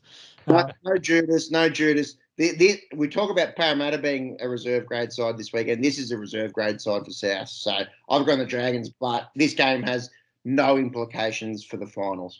Yeah. And we might have to go back and check some of the tape about some of the things that Pep said about Dragons making the 8 and whether he made it. No. This was pre-butcher premium kebab. Pre-kebab. This was the Woolies last hour of the day, $2. You take it kebabs. That's the kind of kebabs that were getting dished up. Those barbecue chook sitting there, premium pasta salad, and some bread rolls. That's when I jumped off the ship. So for me, I've picked South either way because I think the Dragons are just they're phoned in the rest of the season, so I don't think they're going to come out and win this game. So I picked South even with the reserve grade side. They've called Craig McRae and they've said, "Mate, I've heard you run a great and bad Monday. You got to." What about you other two boys? I'll go upset. I'll go Dragon. No, I won't. No, it's stupid. Max, staying strong? Yeah, staying strong. I've gone Dragon as well. Would like to think the reserve grade Souths are just take it easy for a week. What are the odds? Yeah, so Dragons are underdogs $2.10 at the moment. Rabbitohs are $1.74. Line is 2.5. Total match points. So we know Souths are pretty heavy scorers. What do you think about 52.5? I wouldn't touch it with a reserve grade squad. This is probably like a 2018 game, my favourite. I would not pick on the last round of any regular season, any sport ever. There's also an AFL semi-final that night involving two blokes in this team. I imagine. I promise everyone listening now, I will not watch a second of this game or think about it afterwards. And that's probably why we should wrap it up into perhaps a Sunday where 0 seconds might be spent. I just was looking at it on the notes. Look at the last game. Oh my God. How quick can we get this done? Let's go. They're both shocking. So we've got Titans and Warriors. The only way that this is interesting is if Cronulla and Canberra both lose. Then it comes down to some kind of points difference. Yada yada yada. The Titans will have a sniff to finish 8th and go up against probably the Roosters or Parramatta. Yeah. It's an opportunity for them to sneak in. The Warriors season's done. The Titans have got a lot to play for. I think the Gold Coast Titans win this game. I pick Warriors. Woo! I think their squad's better overall, but again, doesn't matter. It's a bit of a nothing game unless we get a whole bunch of things happen before Sunday. Yeah, reckon Monks. Yeah, the Titans must win, so they will win. Yeah, I've gone Titans as well. They are favourites $1.28. The Warriors are out at $3.75 at the moment. Line's 11.5. Cool. And then the final game, probably the worst game of the round, is West taking on Bulldogs. The worst game of the round. This might be the worst game of the year. See, they've left it for the last game of the year to be the worst game ever. I think we had Bulldogs Cowboys a couple of weeks ago, which were 15 versus 16. So I think that was the worst game of the year. But the timing of it, Sean, the timing of it, the last game of the regular season, and this is what the NRL dishes up. On a Sunday afternoon, yeah. Okay. I was just going to say, Matt Dorey, poor fella, he did his ACL, thinking of him. Dylan Napa to get let go by the Dogs. Did you guys catch the Lachlan Lewis story? Yes, very funny. So funny. That's my opinion. Like, come on, it's a joke. It's a joke. He stole a speaker and put it on eBay, and everyone's blowing up like it's unprofessional, like he should get sacked. Well, yada yada yada. Well, he's probably going to get sacked anyway because Gus is cleaning house. So him, Napper, and I think 6 other blokes he's told that are off contract, you're done. Like, you're not coming back. But just in the scheme of NRL scandals, yeah, that's pretty off. where we've had domestic violence and gang rape accusations and Kissing in the toilets with your shirts off. Yeah, Adam Elliott. To be honest, that's a far cry. Stealing a speaker and putting it on eBay. Yeah, I love it. I love every second of it. I think it's hilarious. That's why it's the Bumhole League. Yeah.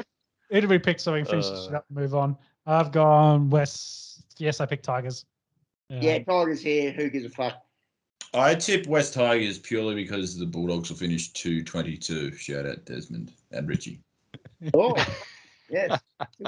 2-2. Shout out to Andrew Burns. Wants to talk shit on me in the group text about the Dragons this year and the Bulldogs. The most interesting thing about the Bulldogs is someone stealing a speaker and putting it on eBay. That's the most interesting thing they've done this year. Let's give us an odds and some quick tips, and then we'll move on. Yeah, I've gone Tigers as well. Their favourites $1.45 at the moment. Bulldogs are out $2.75. I've got a line of 7.5. And that'll do it for the Bumhole Week. Well, that finishes up the season for them, and we'll talk finals next week. With hopefully some quality football to talk about. Probably some dumb shit that happened during the week, as always, and we'll talk about that. Always. Let's talk about the NFL on as a comparison. The preseason has just finished off. That's actually technically week 4, but of the week 3 of full slate of games. Which was it. What was interesting was the very different approaches that the clubs took. I think we talked a little bit off air that it was kind of clear that the more veteran coaches, committing coaches in the league a lot, did play some starters in the preseason, but those clubs that have the younger up and coming coaches, think the Sean McVays of the world, the Rams, didn't play any starters at all. So it was quite interesting, that kind of approach. I think they kind of said the younger coaches took more stock in joint practices where they can control like the scenarios and what plays and how it's scripted versus, a game, of course, which is just a down and it's unscripted and it's just you're playing the game. So it's interesting to see how that kind of approach happens. We'll probably run through most of the games very quickly just to cover some of the big stories coming out of it. But did you guys have any quick thoughts for the wrap of the preseason before we run into regular season? Well, just how you mentioned it there, Sean, you'd think it'd be down to a fine art, this NFL head coach business. But the thing is, like you mentioned, it's so different between each team. We saw even this week the number one player in the NFL, in the players poll, and a lot of people think, may be one of the best players of all time in Pat Mahomes. Playing a fair few series here. We saw Josh Allen play a fair few series. And then some teams not starting a single starter at all. Well, it's great. So take Patty Mahomes, for example, Andy Reid, head coach. And then take Aaron Rodgers, for example, didn't play any preseason. Matt LaFleur, young head coach. No. So. Yeah. And you can go to a few teams and think about the applications of that. We saw Belichick doesn't give a fuck. He's old. He wants them going out there and grinding. The older dudes seem to have that next man up mentality. Yeah, and I guess they also know that you can't take a month to start the season to get your team ready to actually win games. Quite interesting though, the Rams famously last year started very, very slow. So interesting to see how they start this year as well in the first month. That I think is probably the barometer to work out how the teams are actually going, whether the preseasons their plans are worked or not. Time will tell. But it was just interesting, the different methodologies, especially first time with one less game in the season, preseason that is, with one extra game, of course, in the regular season, the different approaches people are applying. So today was actually... Sorry, the dumbest thing from the preseason is the Ravens are 20 straight in the preseason. Yeah. The dumbest stat of all time. Yeah. The dumbest. Like, Yeah. Was that 5.5 years now? It was like 2015 or 16. They lost their last. Means absolutely nothing, but it's pretty cool to say. Yeah. Well, Jim, what was that? You had a Harbour quote this week in the groupie. He treats it like it's a regular season game. You might do that better justice than I've just done, but he says if we're going to do it, we may as well be the best at it. Like, he honestly treats it. And their depth is always scary good. Like, they've always got good players if they have injuries. Their practice squad is good, which sounds stupid unless you're not enoughy like the four of us. Like, it does count. It must count for something in that we know what the preseason's like. There are guys clawing to be the 53rd man on the roster. Yeah. They've got guys who miss out. And, like, last year or 2 years ago, they got a kicker traded for a 5th-round pick. So there are benefits to it. Like, if you have just really good players around you, you're going to get good results. Your second half of preseason games, when you're throwing second stringers out there, there's actually NFL starters in your team. So it's dumb. It counts for nothing, really. But I don't know. It's like that's a culture builder right there. Yeah. Like, and being at the Ravens, nothing here, but they've been a very successful team over the last 6-7 years. That's a part of it, I guess. But And I hate to cross codes here, but going back to the league, and we've seen the Chooks been absolutely decimated. We were speaking last week about 1 through 13. Essentially, they've lost a starter or a legend, and then you think about culture and depth and how important it is, and maybe that's applicable over here in the NFL as well, where you go, oh well, if the shit hits the fan and touch wood, but say a Lamar, JK. Well, Dobbins is gone. You've lost a starting running back, so JK's already gone, and then 2 or 3 or 4 guys go from the defense. To have that confidence to think, oh well, we're actually a really well-rounded 53-man squad here, and we might get through till January. Maybe that's telling. Yeah. So. Perhaps it's good you mentioned 53 because today was official cut day, so all the teams were cutting down to 53 with the waiver wire to open this evening for us, or early in the morning. So they do practice squads and have their claims tomorrow that go through. But let's run through some news in the game. So first game we had was Colts taking on Lions. Not many starters here. The big news, of course, is going to be Wentz. He has been training, but he's on the COVID list at the moment, being a close contact. What happened with T.Y. Hilton? Yeah, apparently he's got some kind of inflamed disc in his neck. Max doing the TY. Possibly it's too much of that action. I don't think he could do it. I don't think he'd be able to do it. No, apparently this might be quite a serious one for TY. And we've spoken about Chance Nickel-Clockstad and him coming back from a disc issue in his neck. So hoping it's not too serious for TY.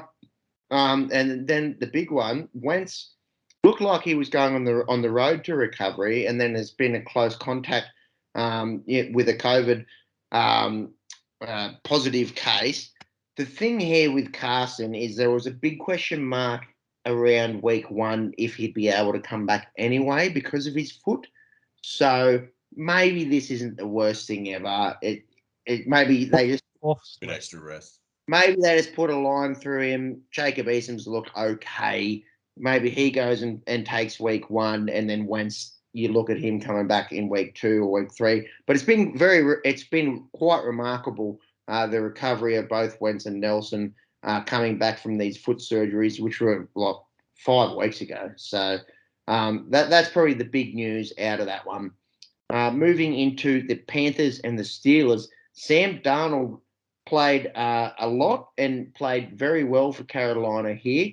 19 for the year for him. Yeah, 19 of 25, and we go back to what we were talking about before with different approaches in coaching here. So the Carolina approach was, let's get Sam Darnold some reps. Only been with the club for a few months. He went 19 of 25, 162 yards and 2 touchdowns. Steelers barely played any starters. I think, if we go back to the AFC North here with you, Mac, it's a really tight division. You'd think Cincinnati are going to struggle, but then outside of that, the Steelers are going to have one of the best defenses getting around in the NFL. The Ravens are good on both sides of the football. And by all accounts, the Cleveland Browns are even better than they are last year. This will be a really interesting division to look at. Yeah, for sure. I'm definitely more worried about the Browns and the Steelers. But, those division matchups are always going to be hard no matter what. So I honestly think Roethlisberger's done. I think you can put a line through him. I don't think he finishes the season. But that's the Steelers. Their defense is going to be really good. They've got Najee Harris, so an X factor. It's if that offensive line can stay healthy and hold up. They've still got a good elite, a pretty elite receiving core. They always develop the receivers well. Well, you saw it last year with Roethlisberger. They started real hot and then faded really towards the end of the year. And Roethlisberger kind of showing his age probably a little bit there too. So it'll be interesting to see how they start the year and then how they finish it. So, but they could be a wild card for sure, Pittsburgh. I wouldn't rule them out at all. What do they get? The AFC drops away a fair bit. Are they 11-0? Yeah, and then lost their last 5. Yeah. 11-5. So, I mean, that's dying in the ass if it ever is. But the AFC North had a real easy draw last year from what I remember. Okay. Yeah, they didn't play anyone. It's the NFL, Yeah. The other notes we had there was Dwayne Haskins and Josh Dobbs. I just checked it as well. Dobbs is on IR and Haskins did make the team as the third cornerback. So they finish it off. He was actually really impressive this year in the preseason, formerly with the Washington football team and quite a high draft pick, I think. So, if we think Big Ben might be out the door, sometime in the next 2 years, maybe Dwayne Haskins has got his eye on a starting job there. In the Steel City, for sure.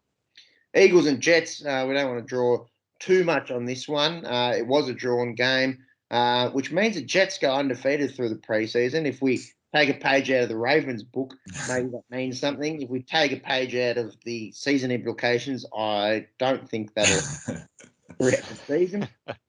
Joe Flacco, he was pretty good for the Eagles. Mac, obviously a Super Bowl winning quarterback with you guys. I think his post Super Bowl contract may have fucked you for about 5 years after that, considering you had his post what? All your defense, and all these. Thank you. Yeah, we got it. He's actually Super Bowl MVP winning quarterback. Thank you very much, Anthony. You'll be well to fix that. Joe Flacco. I was having a look at Wikipedia. Italian American guys to play in the NFL. a great list, mind you. And of course, Joe Flacco's name comes up in there. Flacco. Flacco. They've got the emoji now. Mama the Euros. That's all. Yeah, the Euros. The 100 meters in the Olympics, the 4x100 meters in the Olympics. 5 gold medals on the track, I believe. Holy shit. Yeah, we're going deep. Dan Marino, Joe Montana, Teddy Bruschi, if you will. Yeah, well, you talk about Flacco, but they just traded for Minshew as well. So Minshew's going to the Eagles from the Jags, which could mean that Flacco's days are numbered with the Philadelphia Eagles. Do you find that one weird? What an interesting quarterback room that is. Yeah. With the 3... I don't know if you can have polar opposites on a triangle, but let's go with that. These are the 3 polar opposites. You got Gardner and Minshew Madness, the talk of Jacksonville not that long ago. Yeah. He's got a mullet, he's got a mustache, and he's a gunslinger. And then Scrappy. You've got Super Bowl MVP Joe Flacco.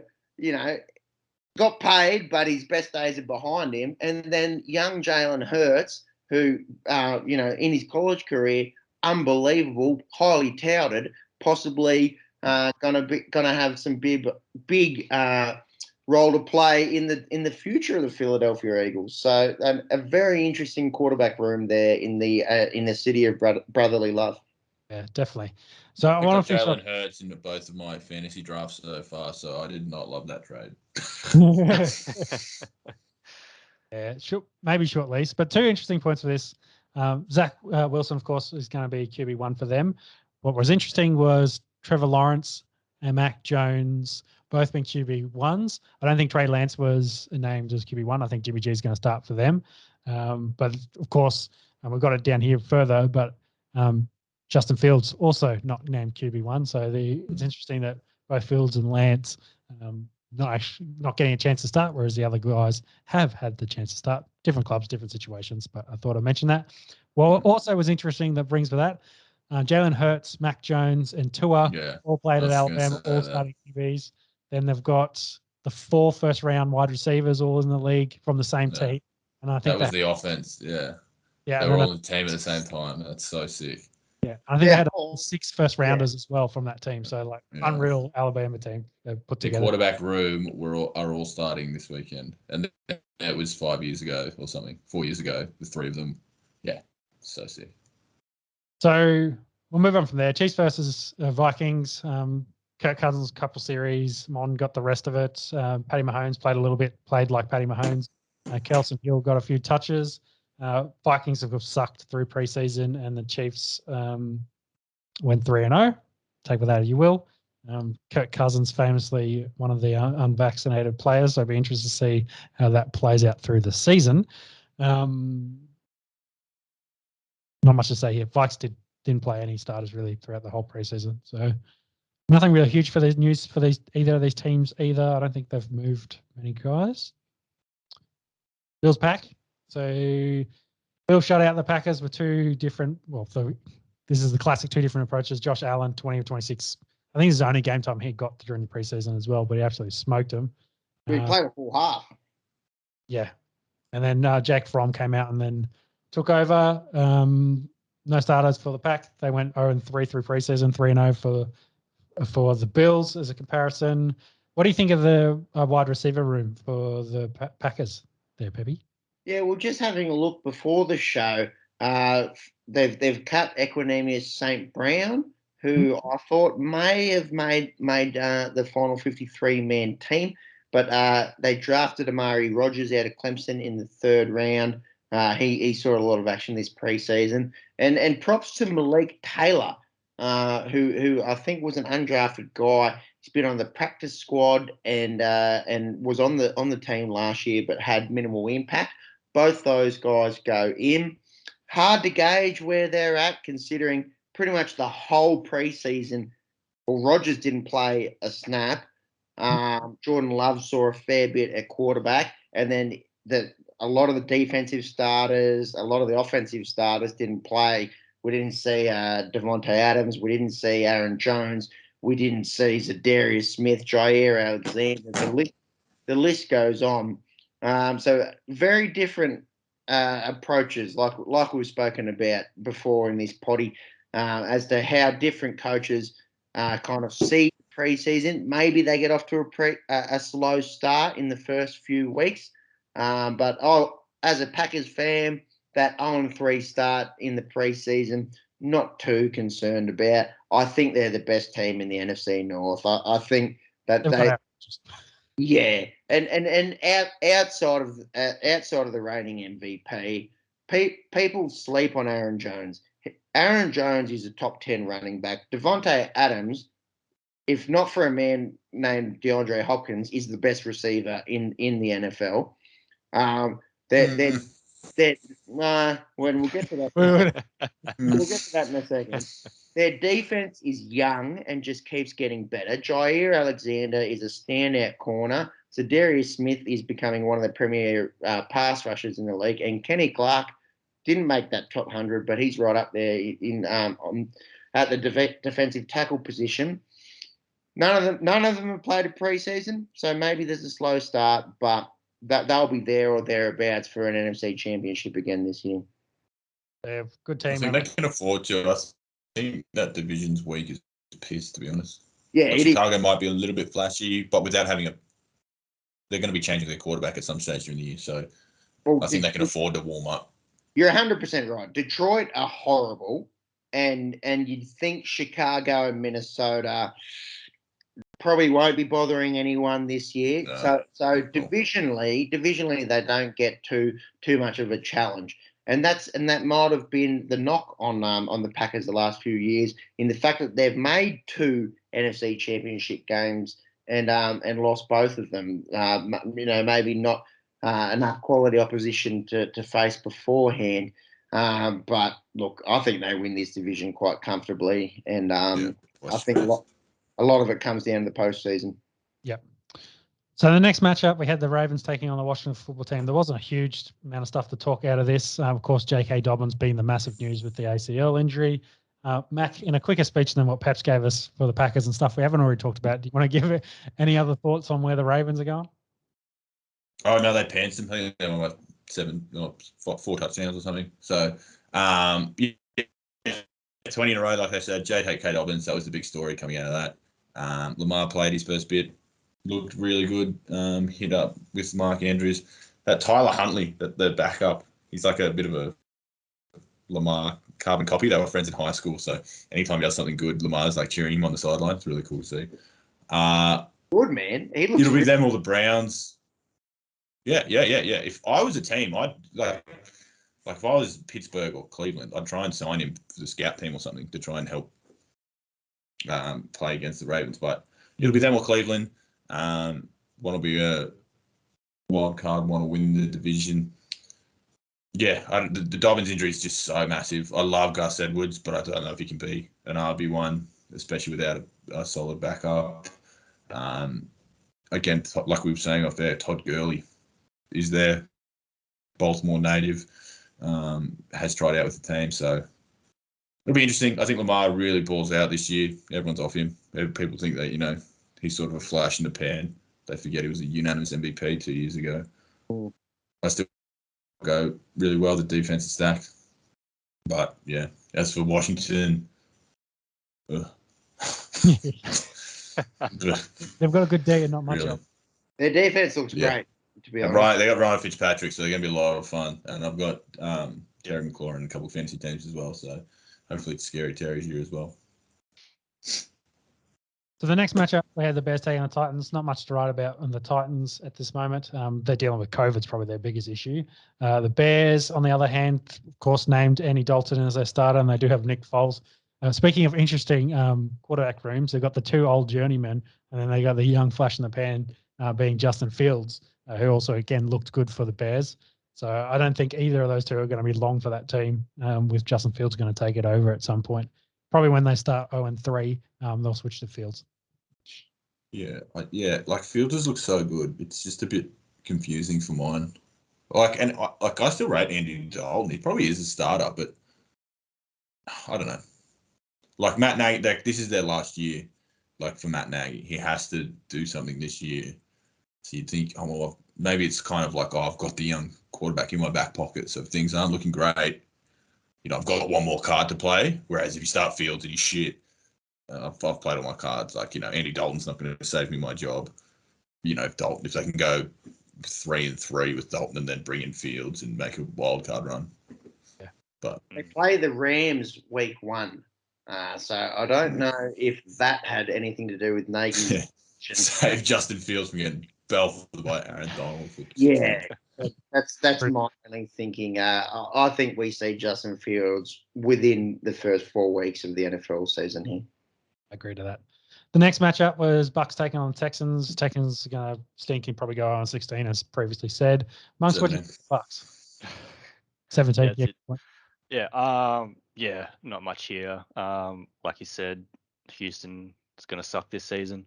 I suppose probably really only kind of takeaway from myself was Trask looked better this game than the last game. Did lose a couple of fumbles. Houston's running backs, I don't think they know what they're doing at the moment. Got a lot of running backs on the list there that need to sort out. Other than that, do you think the really Bucks can repeat? Of course. Look.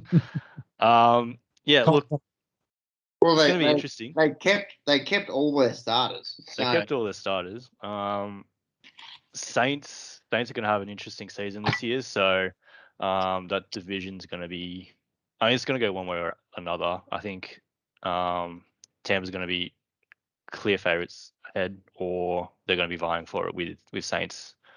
Can't see Panthers or I think you're being modest. I think you're being modest here, mate. I think the Bucks they win the NFC South hands down this season. They'll pants the Yeah. other. Yeah, well, yeah. You always got to be a little bit wary of the Saints. But yeah, He's just worried if Lassick wins them over here, but he can see the field of last. He's going to go 30-10 instead of 30-30. I mean, you could see what Winston was doing with the Bucks. And not to take anything away from the Bucks lineup and Arians, but like moving across the Saints is nothing either. Like they've got a fairly good team there, and they've looked okay preseason as well. Yeah, for me it'd be interesting. You always do. I mean, yeah, how many NFL teams do repeat, I guess, is the other question. So very few. Very difficult. Yeah, whether that's a cliff that they fall off a little bit this season, I don't know. But yeah, I mean, yeah, still, it's preseason, so I haven't really got too many opinions. Well, I mean, the last quarterback to do it was your quarterback, so that's good play to Fun say. to think of that. Yeah. The team looks so stacked, though. That Tyron, like the first round pick, is it Tyron? The edge rusher? Yeah, He's a fucking animal. Yeah. And they just throw him in. Like, just add him to the line. Oh, yeah. they're pretty scary. You see, they announced the NFL Top 100. The final 10 came through this week. But going back to the whole list, the Bucks have all four linebackers made the top 100. Yeah, they really did it for us last season. Yeah, can't complain. It's a good spot Very to be. modest over here. Alrighty, so the next matchup was my Broncos taking on the Rams. Not much to write home about the Rams because they played no starters throughout the whole preseason, besides the Cam Akers injury and the Sony Michel trade and Darrell Henderson. Darrell Henderson. Darrell Henderson injury. The Esky is still good. It's good in my absence. Yes. Still going. Fucking danger. I got 2 hours in this time, so it's all good. The Broncos on the other side, they look good, pretty good. Their biggest concerns are always going to be offense. The defense finally looks like it has in the past, so back up to being a very stingy looking scary defense. on paper. Fuck, that's a good defense on paper. We have the highest paid secondary in the league, so let's hope. We're probably going to need it taking on the Chiefs, Chargers, and Raiders. They've got some weapons over there, so we'll see how that goes.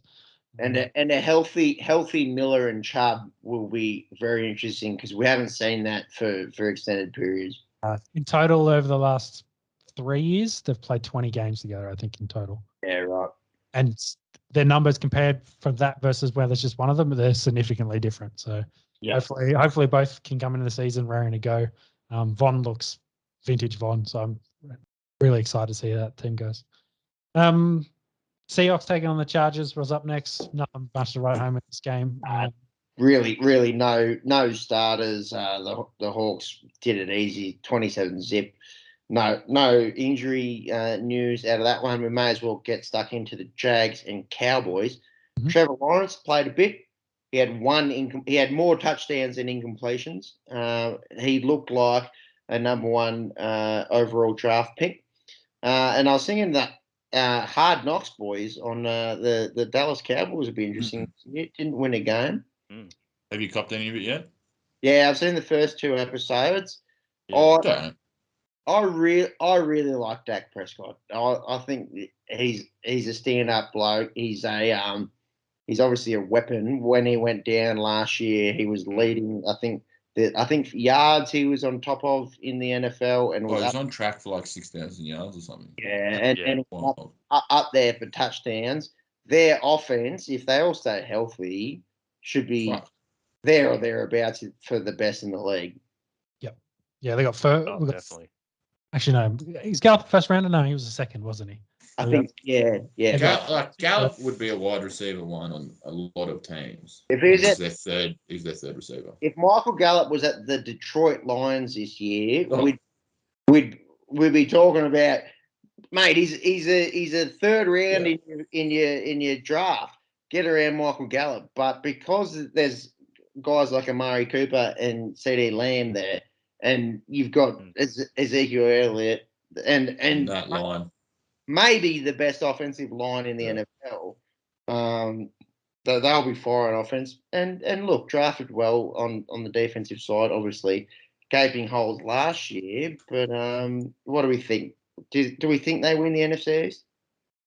Against the teams they're coming up against, probably. I think actually all those teams are probably very close. I think Washington, with their defense, they're the complete opposite of what the Cowboys are. They're heavy defense, a bit light on offense. The Eagles are probably a bit average across that, but I don't think they'll compete with those two. So yeah, that for mine is kind of where it's at, and the Giants are just going to be shit. So I wouldn't sleep on the Giants.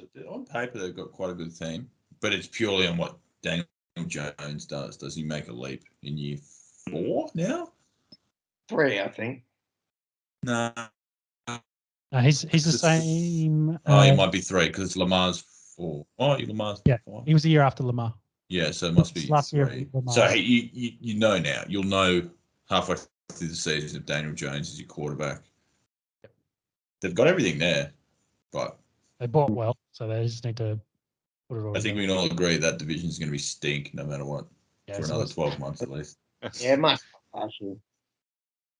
The next game was Dolphins taking on the Bengals. Joe Barrow had a series. Jamar Chase was dropping footballs again. So I think he had 1 catch in the entire preseason with a bunch of drops. Bit concerning, but interesting to see how that goes. The Dolphins, on the other hand, I think are kind of starting to round out nicely. I think Tua had a pretty good game in this. Be interesting to see what they can do going forward as a club, knowing that they – actually, no, it wasn't the Eagles, what I said before. It was the Dolphins had a deal in place for Watson. So they basically had it all agreed and ready to go. But the Dolphins balked at the price that they were asking for, which was, I think, 3 firsts and 2 seconds. They're split, apparently. The coaching staff and the front office, they're split about going for Watson. Yeah, what does that say to Tua? What does that say? They've gone out and drafted him with a very early draft pick. But by the way, we might throw 5 picks at Deshaun Watson. Well, I think if it's involving Tua, so it'll be 2 firsts and Tua back that way, because it's an upgrade. Like you'll show what Tua is. You need to be fired up now, Tua, and say, yeah, I'm young, but I'll be fucking good one day. Deshaun Watson's a top 5 quarterback. Yeah. Everything, on field. So you can't blame them for looking there. They've got the capital. You build this capital to make a team better, whether it's through the draft or trading it for good players. Yeah, I think the comparison is, Watson's the better athlete and he's got better arm talent. That's clear there for everyone to see. It's just, now we just talk about the mental aspect of the game and kind of where Deshaun Watson is at the moment versus where Tua is. Like, who knows? But I don't think anything's happening there until this criminal investigation kind of decides what's going to happen, whether they're going to take that forward or not. If not, then I think Watson will end up settling with all the ladies. They'll go away and then he'll get back to playing football, but who knows? So fuck. A lot of ladies. Yeah. Yes. I'll talk about that off air. But anyway, next match, 49ers take on the Raiders. Trey Lance had a bit of a minor thing injury, nothing to worry about apparently. I don't think the Raiders played too many starters throughout preseason at all. 49ers had a little bit of Jimmy G. I think Jimmy G's been picked as the starter. But what do you think of 49ers actually? Defensively, overrated, very overrated. I think health is probably the thing. Yeah, I probably agree with you, Mackie. Everyone talks about how awesome their defense and their talent is, but they've got to be healthy and they've got to be all out there playing. I'm not a huge fan of their offense at all. Jimmy D's been hurt. Deebo Samuel's been hurt. Not sure about their running backs. Mustard's been hurt. Is it Sermon? I think's been hurt as well. So, yeah. They everyone just expects 2 years ago 49ers when they lost they should have won the Super Bowl. Kyle Shanahan, genius. I don't rate this team at all. I think they are a below 500 team. Their line set at 10 or 11. I may be made to look stupid, but this team's going under on all their. They're a middle of the pack team, and in that division, I think Arizona get really good this year. Seattle have Russell Wilson. LA will be one of the better teams. I think they are 4th in their division. I think they are very overrated. don't forget their head coach. That's the big point for mine, Jim, is that the strength of that division. Yeah. We were talking about the NFC East before. You put the 49ers in that division, I think it's a different story. But we talk about Arizona and the way that they've bought, and Kyler just getting better. That they're probably favourites to win the division. We talk about the Rams defense and with Stafford coming in, and then we talk about the Seahawks and Danger Russ and one of the most dynamic offenses getting around in the NFL. I don't know if it's so much the 49ers. They've got a lot to like, but I just think in that division, very difficult. Their defensive Niners and Titans are the two most overrated teams. I think everyone loses their minds over. If you take Derrick Henry out of that team, they're cooked. And Niners, I just don't have any faith in that team across the board. Kyle Shanahan is this great coach. He was winning 28-3 in a Super Bowl as the offensive coordinator, and he lost that. This offensive genius. Run the fucking ball. So the other point I wanted to make was their defensive coordinator, well-known one, is now the head coach of the New York Jets as well. So with all that defensive prowess, they've also got a new defensive coordinator over there. So yeah, we'll see how that. Well said, Salah. Yeah, Robert Salah. Pats Giants was the next match, and I think the kind of big news out of this was Cam Newton actually getting cut. I think he was on like $7 million for this year. Like, it wasn't huge money. They also cut Hoyer, so it looks like Jarrett Stidham is going to be the backup to Mac Jones, who's been named the starter. Stidham's actually undergoing back surgery at the moment as well. Yeah, I think he's meant to be right though. So it's still weird you wouldn't keep it. Like, you're not paying him a lot of money. Like, yeah, or Hoyer. Like, why are you getting rid of another veteran just because you can? I don't know. Yeah, but well, I think rumors are that they'll re-sign Hoyer. Okay, yeah. Cut it, get him back on a vet minimum sort of deal. Yeah, so I think Stidham's gone in for back surgery, so he's on the reserve list. Yeah, okay. Yeah, so he's out for a couple, or at least start of the season. I guess work back in, but yeah. Yeah, a bit of the fall for grace continues for Cam. Ever since the Super Bowl 50, where Denver broke him, he just hasn't been the same since after being the MVP that year. Did anyone see this coming? Yeah, not cutting him. Cutting him. Well, no. Maybe not cutting him. I thought they would trade him. Like I said a couple of weeks ago, if Jones was going to start week 1, there's no room for Cam in the team. Yeah, like, I think different. So. Like, we did talk about his leadership and how he could, I guess, mentor Jones through it. But I just think from a personality-wise, maybe even an attitude-wise, like I don't see him as that supporting backup quarterback. Yeah, and I don't know how much that played into the decision. I don't know where the decision came from, but yeah, I couldn't see Cam sitting there if Jones was starting week 1. Yeah, and I think another really interesting point coming out of our draft show earlier in the year, I think we asked the question, who would be, if we had to pick a quarterback who was going to have the best year this year, I think we all picked Mac Jones because we thought, if he gets that starting job, he could just run away with it. And he's on a better team than, say, the others are, falling there to the Patriots a little bit. Patriots, I don't think have any receiving options, but maybe if he gets his tight ends back, they can do some stuff there. Should have all the defensive starters back as well from last year that were sitting out. So Patriots maybe a sneaky good team. It really depends on what Mac Jones can do. If he can keep this preseason form go, who knows what he could be. He's looked good so far.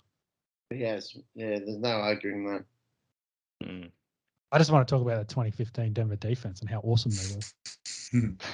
See, that's a long time ago. That's 6 years ago. Yeah. Like you say, who saw this coming? Oh. It's been a long time coming, really, for Cam. Yeah, he was destroyed after that, been injured heaps. I just want to point Von Miller destroying Cam Newton, ruining his entire career. But Cam after that was also, injured a lot. They really struggled to keep him healthy, shoulder injuries. That's why Panthers let him go, and Patriots tried to rebuild him. He didn't really throw real well. He's running still excellent. So I don't know. Maybe he should try out for tight end, do a Tebow. Well, I suppose that's the question. Where to from here for him? Houston. Yeah, that seems like the most likely Tyler's going to get injured. end point. But yeah, that may be the last we've seen of Cam Newton.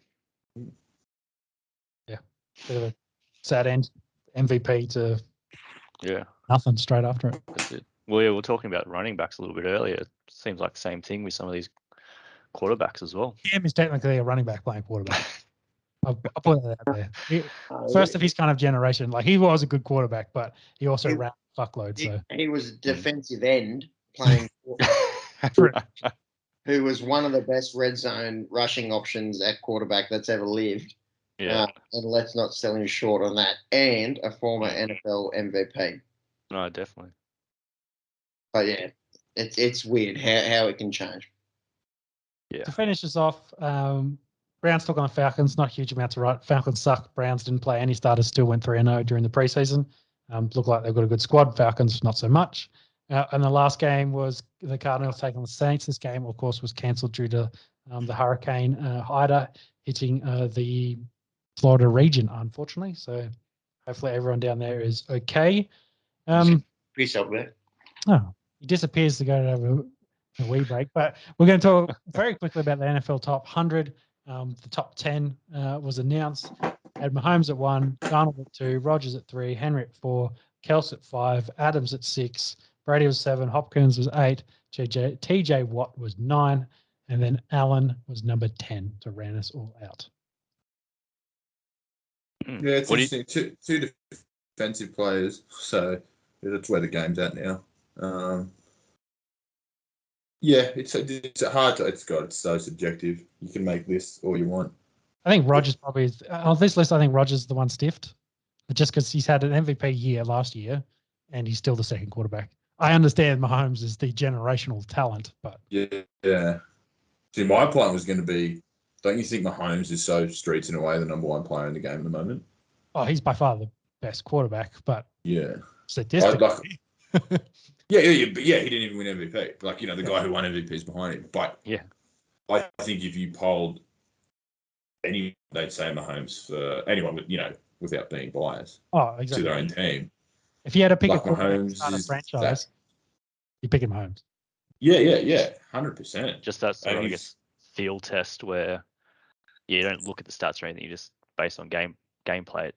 Yeah, Mahomes is by far the most electric, I guess, and Like, who would you both want tomorrow playing for your team, Mahomes or Rodgers? Oh, you take Mahomes because you know how good he is, and then you probably got him for the next 10 years. So yeah. Rodgers. Well, then again, Rodgers, if he's going to do Brady, he could play for the next 10 years anyway. But even say you got one game tomorrow, we got the aliens versus us. Who's our starting quarterback? Who's Earth's starting quarterback? Like, it's Mahomes. Alien. Yeah. You pick Patty Mahomes. Yeah. Well, exactly. Yeah, Mahomes can't play for us because he'll be on the other team.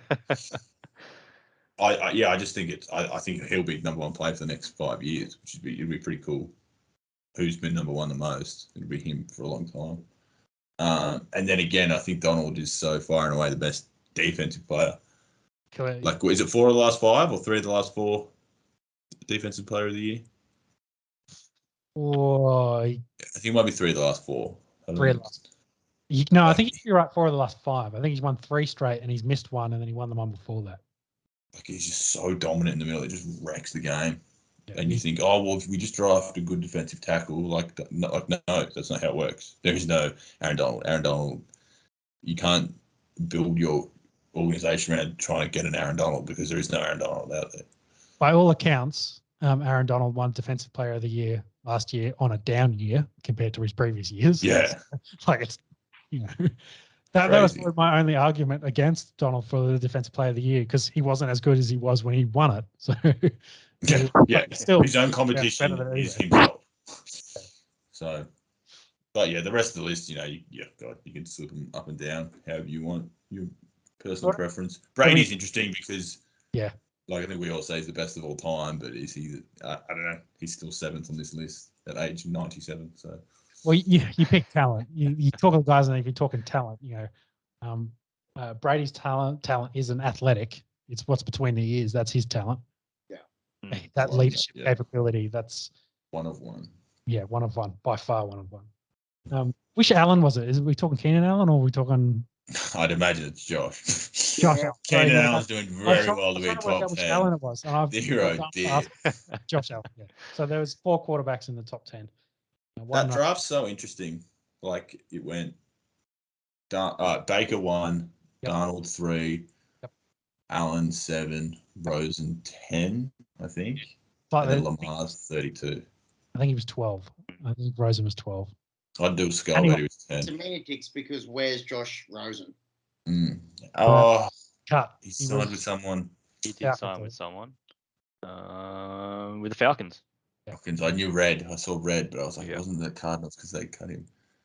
So so it's crazy to see that part. Like Baker, first pick. You know, it's kind of make or break for Baker. Darnold already on his second team. Yeah, Josh Allen's now, you know, top 10 player in the league. Yep. Rosen is just going to be a backup forever.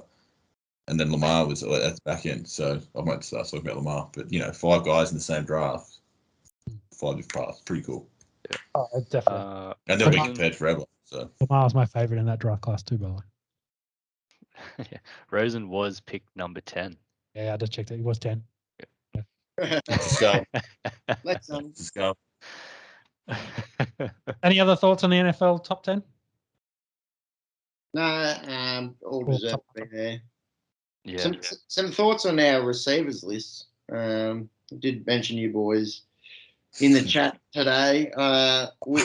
We did make a top 10 list earlier in the year of our favourite receivers, and the players agreed with me. All 10 of my receivers in the top 100. Can't say the same for you boys.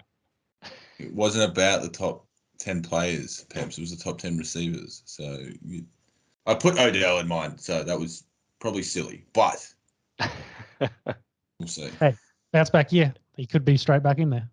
Could be. Have you seen some of his warm-ups in preseason? Like, he hasn't played much, but he's catching deep outs with one hand just for shits and giggles. He's a friend. Yeah. With that, I think that will wrap up NFL for this week. It's flat that there's a bye next week. Like, we're Yeah, still there's 2 no weeks games away this week. from round 1. But it gives us plenty to talk about. We can have a full preview of the games. We've got 2 episodes to talk about it. So We might have to have a little bit of NFL fantasy draft chat as well. Yes, Yeah. that's Saturday. Fantasy's Yeah. starting up. Yep. I'm going to need a lot of reminders for that, by the way. Saturday.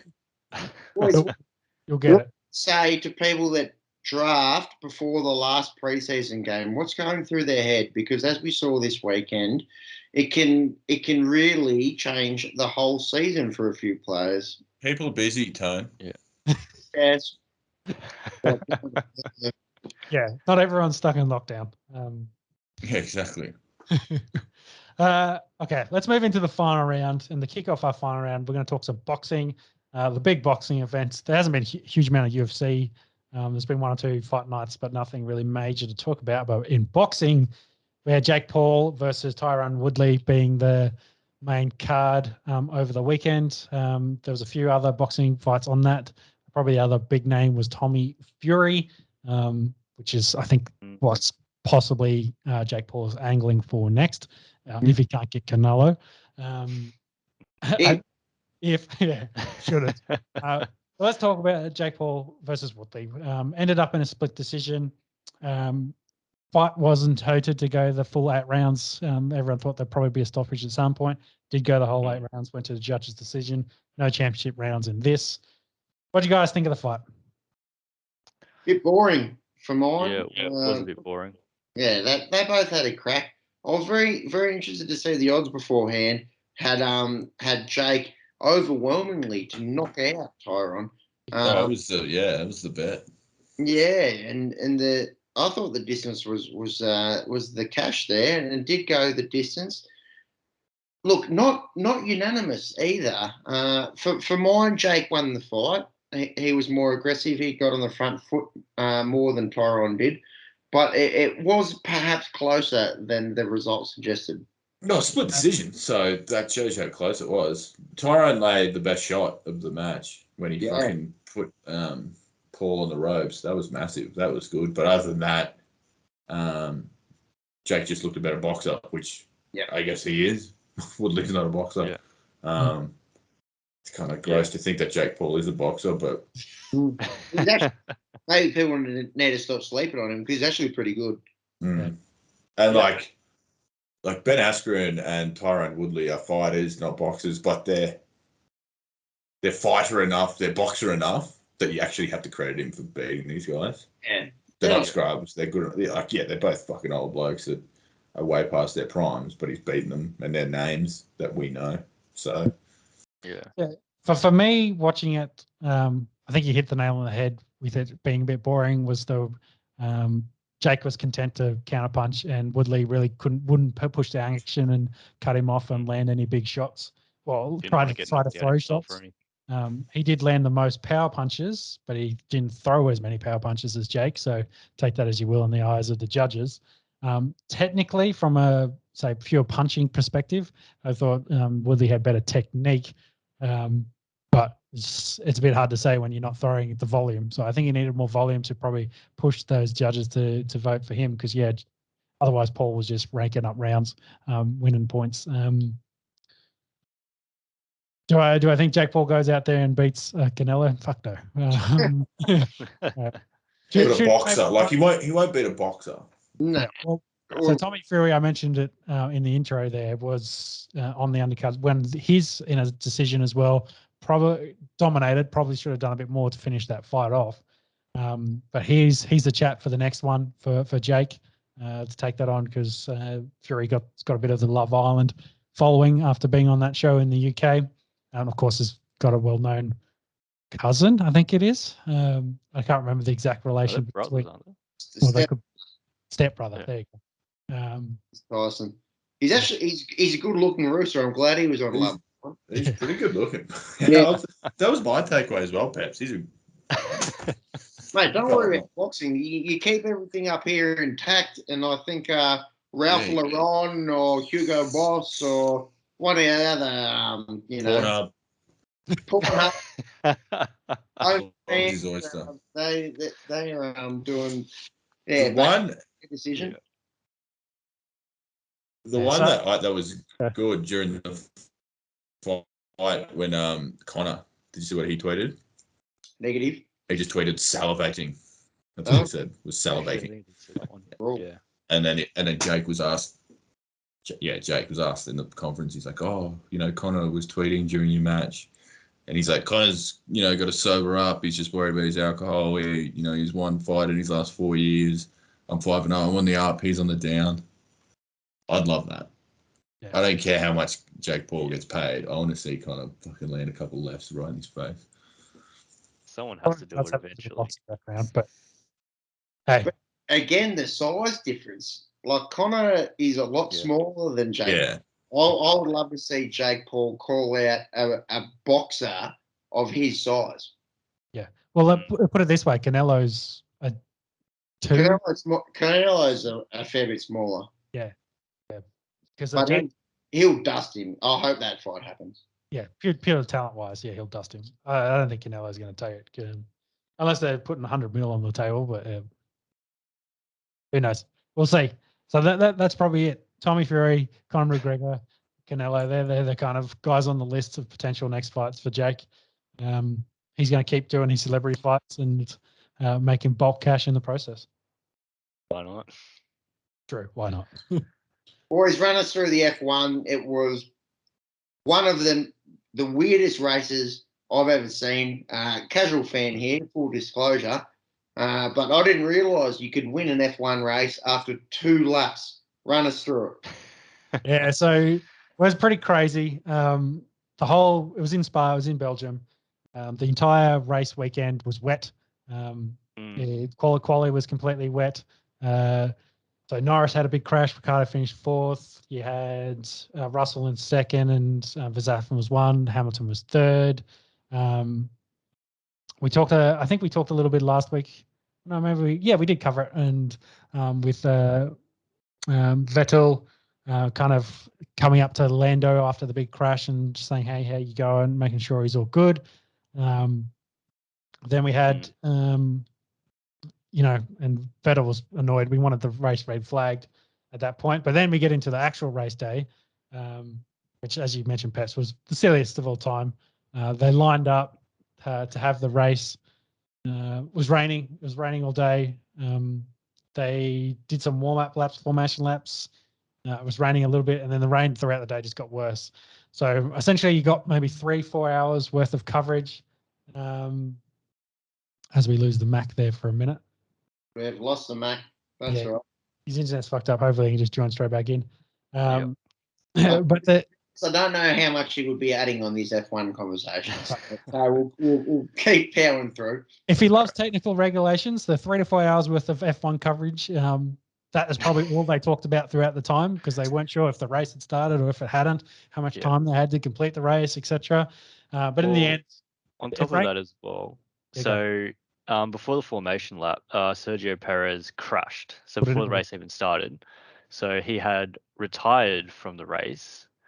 But because the race because they had delayed the race for so long, they were able to repair his car before the start of the race. And then they were trying to work out whether or not he could actually race because he had retired but still had a car to race. So I think there was a lot of chat about that for most of the lead up to whatever was the race in the end. So I think he ended up did running and got like a 5-place grid penalty from the start. So dropped down the order, but yeah. Didn't score any points because they would I think would have made him 11th. But yeah, in the end, they did 2 laps behind the safety car, so they need to do a minimum of 2 laps to classify the race to get half points, and they need to do 75% of the laps to classify it as a full race to get all the points. So they get half points. The race ends up being as standing as a qualifying, etc. Exactly. So we had Verstappen finished first, as Monkey mentioned in the Shadow Beer. Williams was second. Then you had Hamilton in third, who had a bit of a Portaloo run-in, which again was funny for the coverage, but we'll have to wait probably till Drive to Survive comes out, I think, to get the full story of that. But it sounds like he went into a Portaloo after a French cameraman had been in there, and let's just say there was a bomb left for him. So he was on team radio, like he was full mic'd up, so they got all the audio for it. Our boy Ricardo finished 4th in his 200th race. Probably wasn't real happy post-match, of course. It was post-race because it was a bit of a farce. The money talks. We only get 2 laps in. We did something. Hope the fans get all their money back. They spent 4 hours standing there on the hill in the rain, got nothing. So in the end, it was a massive non-event, which is really disappointing for Spa because it's an excellent racetrack. Some of the older commentators, Martin Brundle, who was drove in the 80s and the 90s, said we raced in worse weather than this. Of course, he's like, that's why I don't get an opinion on this because it is really dangerous. I know I've gone through. It's like the whole, I used to play football with no helmets versus like helmets are good now. But yeah, you could see it was dangerous. They couldn't see the car in front of them at all with the water spray or rooster tail that comes over the back of cars. It's just impossible to see. And you don't want to have massive accidents like you had in the I think I sent you guys the Formula. I think it's the F1W or F2W, the women's race division. They had four ladies went off at the same corner, that high speed corner of Spa, and then one car ended up like 12 foot in the air. Like that's what they don't want. So they have to be careful. It's life and death. It's literally life and death. So you don't want to be fucking around with that. Yeah. No. The old dinosaurs would say, "Oh, we used to race in that." Yeah, fuck off. Fuck. People can die, and his colleagues actually had died in races. So yes. Yeah. And cars go a little bit faster these days as well, so impact's a little bit heavier. Shout out to the 75,000 that rocked up there at Spa. I agree 100% with Danny Rick. Maybe they should have got their money back for the day. But yeah, we'll look forward to the next race. Where do they go to now on the circuit, boys? So the triple header, next one's in the Dutchland. It's the Dutch GPs up next. So just literally up the road from where they were in Belgium. Deutschland, Germany. Yeah. Yeah. Oh, no, that's the Netherlands. Netherlands, sorry. So Dutch Grand Prix in the Netherlands. Confusing. It's not quite Deutschland. But Yeah. yeah, one now and one continent away there. Just final point, just to finish up on the F1 news. Sorry, Peps. We've got it here. Well, it's kind of big news. Bottas is looking likely to join Alfa Romeo after Kimi Räikkönen, I think, is going to retire for the second time. He was out of F1 for a little while. I'm not sure if he retired or he just wanted to do other racing. He did rally racing and stuff like that. But it looks like Kimi's going to retire. Freeze out of that spot. It looks like Mercedes is going to have enough of Bottas, and Bottas will go join Alfa Romeo, which means George Russell, who's been loaned to Williams, will get that seat most likely and be the number 2 driver with Lewis Hamilton next year, which I think is a really good news for Russell, who I believe is only 22 from memory. So that's F1 news. Moving into the golf, right down the business end of the golf season, and we saw one of the most spectacular playoffs that you'll ever see. Bryson DeChambeau going up against Patrick Cantlay there at the Caves Valley course in just northwest of Baltimore. Beautiful course, I must say, and great to see crowds there at the golf. I think there's one thing that we can take out of this six-hole playoff to determine a golf tournament here. Bryson DeChambeau cannot putt. Yes, we knew this. He can drive. He can't putt. Mate, you drive for show and you putt for dough. And Patrick Cantlay showed it in spades here. Yeah, I don't know. I think you're a bit harsh on him. The arm lock, he gets Yeah, he needs to fuck that off. Just put 2 hands on your grip and putt it normal. He dropped a couple massive eagle putts in. I think you're stiff on DeChambeau. I hate that bastard so much. he dropped them in, but when the playoff came around, he had multiple opportunities to end it, and he couldn't drop one. Well, that's because he's a douchebag. You see. DeChambeau. DeChambeau is where they get the reference. It was so weird though, because like you'd see him like handle the pressure, like because on one of the holes he hit it into the water and then was able to recover it for a par putt, I think. So he's able to handle the pressure with like those really tricky, I guess, iron or wedge shots. But then as soon as he gets on the green, like more than 9 foot, he just crumbles. And maybe we're being a bit harsh on the bloke. The ones that were missing were grabbing the rim and going. Very close. Yeah. A couple lived. Oh, good stuff. Make his life a lot more handbraking. Wider, it probably drains most of those. But Patrick Cantlay goes into next weekend down there in Georgia.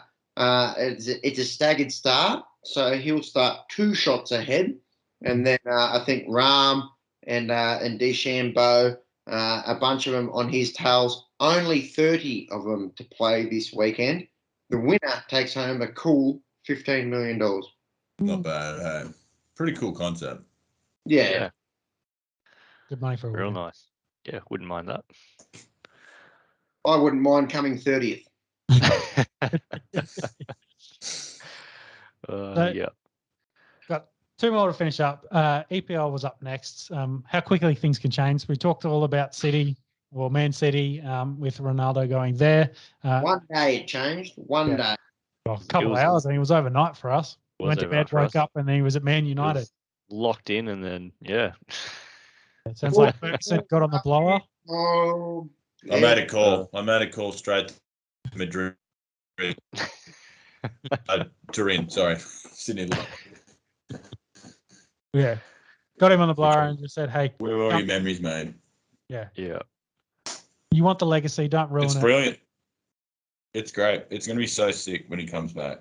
Yeah, it will be. Yeah. So I think he signed, he's passed his physical. I'm not sure he plays this week, but he might play next week. No, it's the week after. Like he's coming, like he's in. He's been he's done his photo shoot and everything. The big question will be, will Cavani give up the number 7 jersey? Yeah. I wonder if, I wonder, because it was a Bit of- funny bit of one. He golf was on like, I was never going to give it to Sancho. Sancho came, he's just a young buck. I'm not going to give him the 7.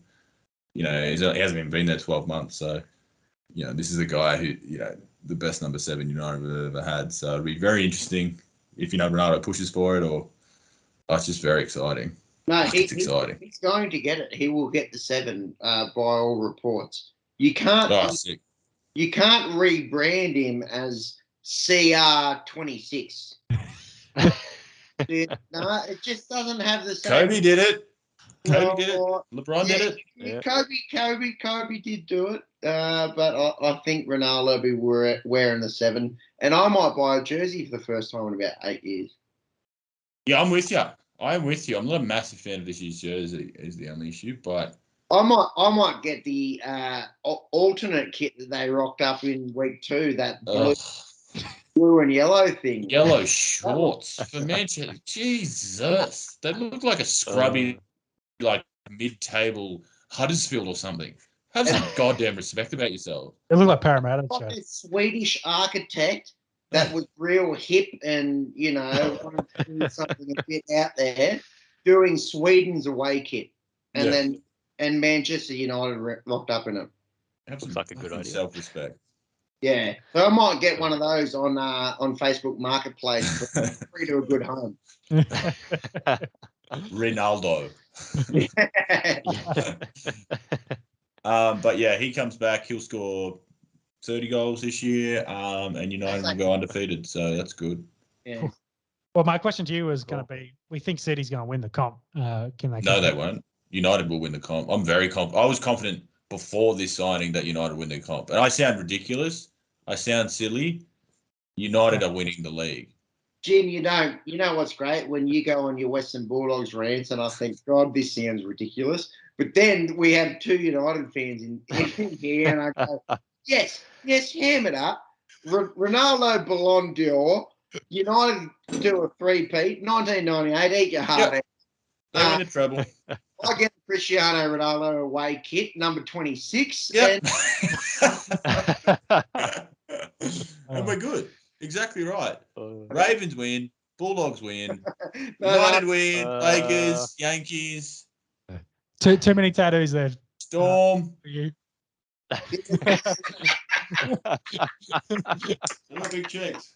I got a fat ass. I got plenty of landscape on there. It's going to be a big year for tattoo artists. Any tattoo artists out there want to sponsor the Esky? My ass is here for branding. In some other footy news, so Man City beat Arsenal 5-0. Arsenal are dead last, which is probably excellent for everyone that's not an Arsenal fan. Well, the first time in history, apparently, that Spurs have been top of the ladder and Arsenal have been bottom of the ladder at the end of a EPL round. So take that as you will, North Londoners. And, of course, that season's only just kicked off. They're only 3 rounds in, with the 4th to come up on the weekend. Finishes up. Let's talk about some Paralympics. Perhaps, I think you probably put this note in. What are your thoughts on the pay for Australian medalists? Fast. The Olympics is as fast as it is in terms of the athletes getting looked after financially. But I read this week, boys. Australia, we give money to podium finishers in the able-bodied Olympics. 20 grand for a gold, 10 for a silver, 5 for a bronze. You know how much we cough up for our Paralympians? That medal? Big donut. Donut for the amount that we spend in terms of programs for able-bodied or Paralympians to get to the Olympics. I think the least we could do would be cough up a few dollars for those making the podium. Absolute farce in the financial side of things. Outside of that, the Aussie athletes been killing it. I was watching backstroke the other day, and how's this? 50-meter backstroke. The Chinese athletes went 1, 2, 3, and the Chinese athlete that broke his own record won by a length, and he's got no arms. He just kicks. He touches the pad with his head, and he smashed his own record. So, boys, I'll tell you what, and I said it last week, if you're ever feeling a bit lazy, I might sleep in, I might skip today, fuck off, go get about it, go lift some weights, go for a run, do what you can do, and it's really inspirational to see. Oh, it definitely is inspirational, yeah. Thank you for that, Peppy. And with that, I think that wraps up the show for this week. There's still a huge amount of sports. India taking on England comes up in the next couple of days for that, fourth test? Yep. Of course, we've got all the rounds of footy, as mentioned. Heaps of sport going on. We'll cover it all again next week. If you enjoy this content, please consider subscribing. Hit us up on socials. We've got Twitter, Instagram, the lot. As always, thank you, boys, for coming along. It's been great to chat sports. Thank you always. Back, you got a thought? Number one? Right, No, I was just throwing up the horns. If you want me to go United, go Dogs, go Storm. Yankees play tomorrow against the Angels. Go Devils. Yeah. Actually, Good to have you back, Mac Attack. Thanks for having me, man. It's been great to get back around it, talk a bit of sport, talk a bit of shit. Got my arse cheeks out. That's the first on the Esky. You might be able to screenshot that and bring it to life. Well, it's better than my head, so please do. We might get some more followers. It looks like We'll if see someone what we can put two of your heads in an onion bag and put them next to I shave though, so that's how you can tell the difference. Yeah. One's hairy, one's not. Which one's Thanks, which? boys. It was great. It's great to talk to you, boys. I hope isolation is treating you well, and possibly in the next few weeks we might be able to meet up, depending on what happens with the rules here. Get back around the table. Enjoy the weekend. Playoffs galore, finals, final rounds, and the NFL just around the corner. Can't wait, boys. You beauty. Thanks, boys. Thank you all. See you later. Cheers. Bye. Gotcha. Bye.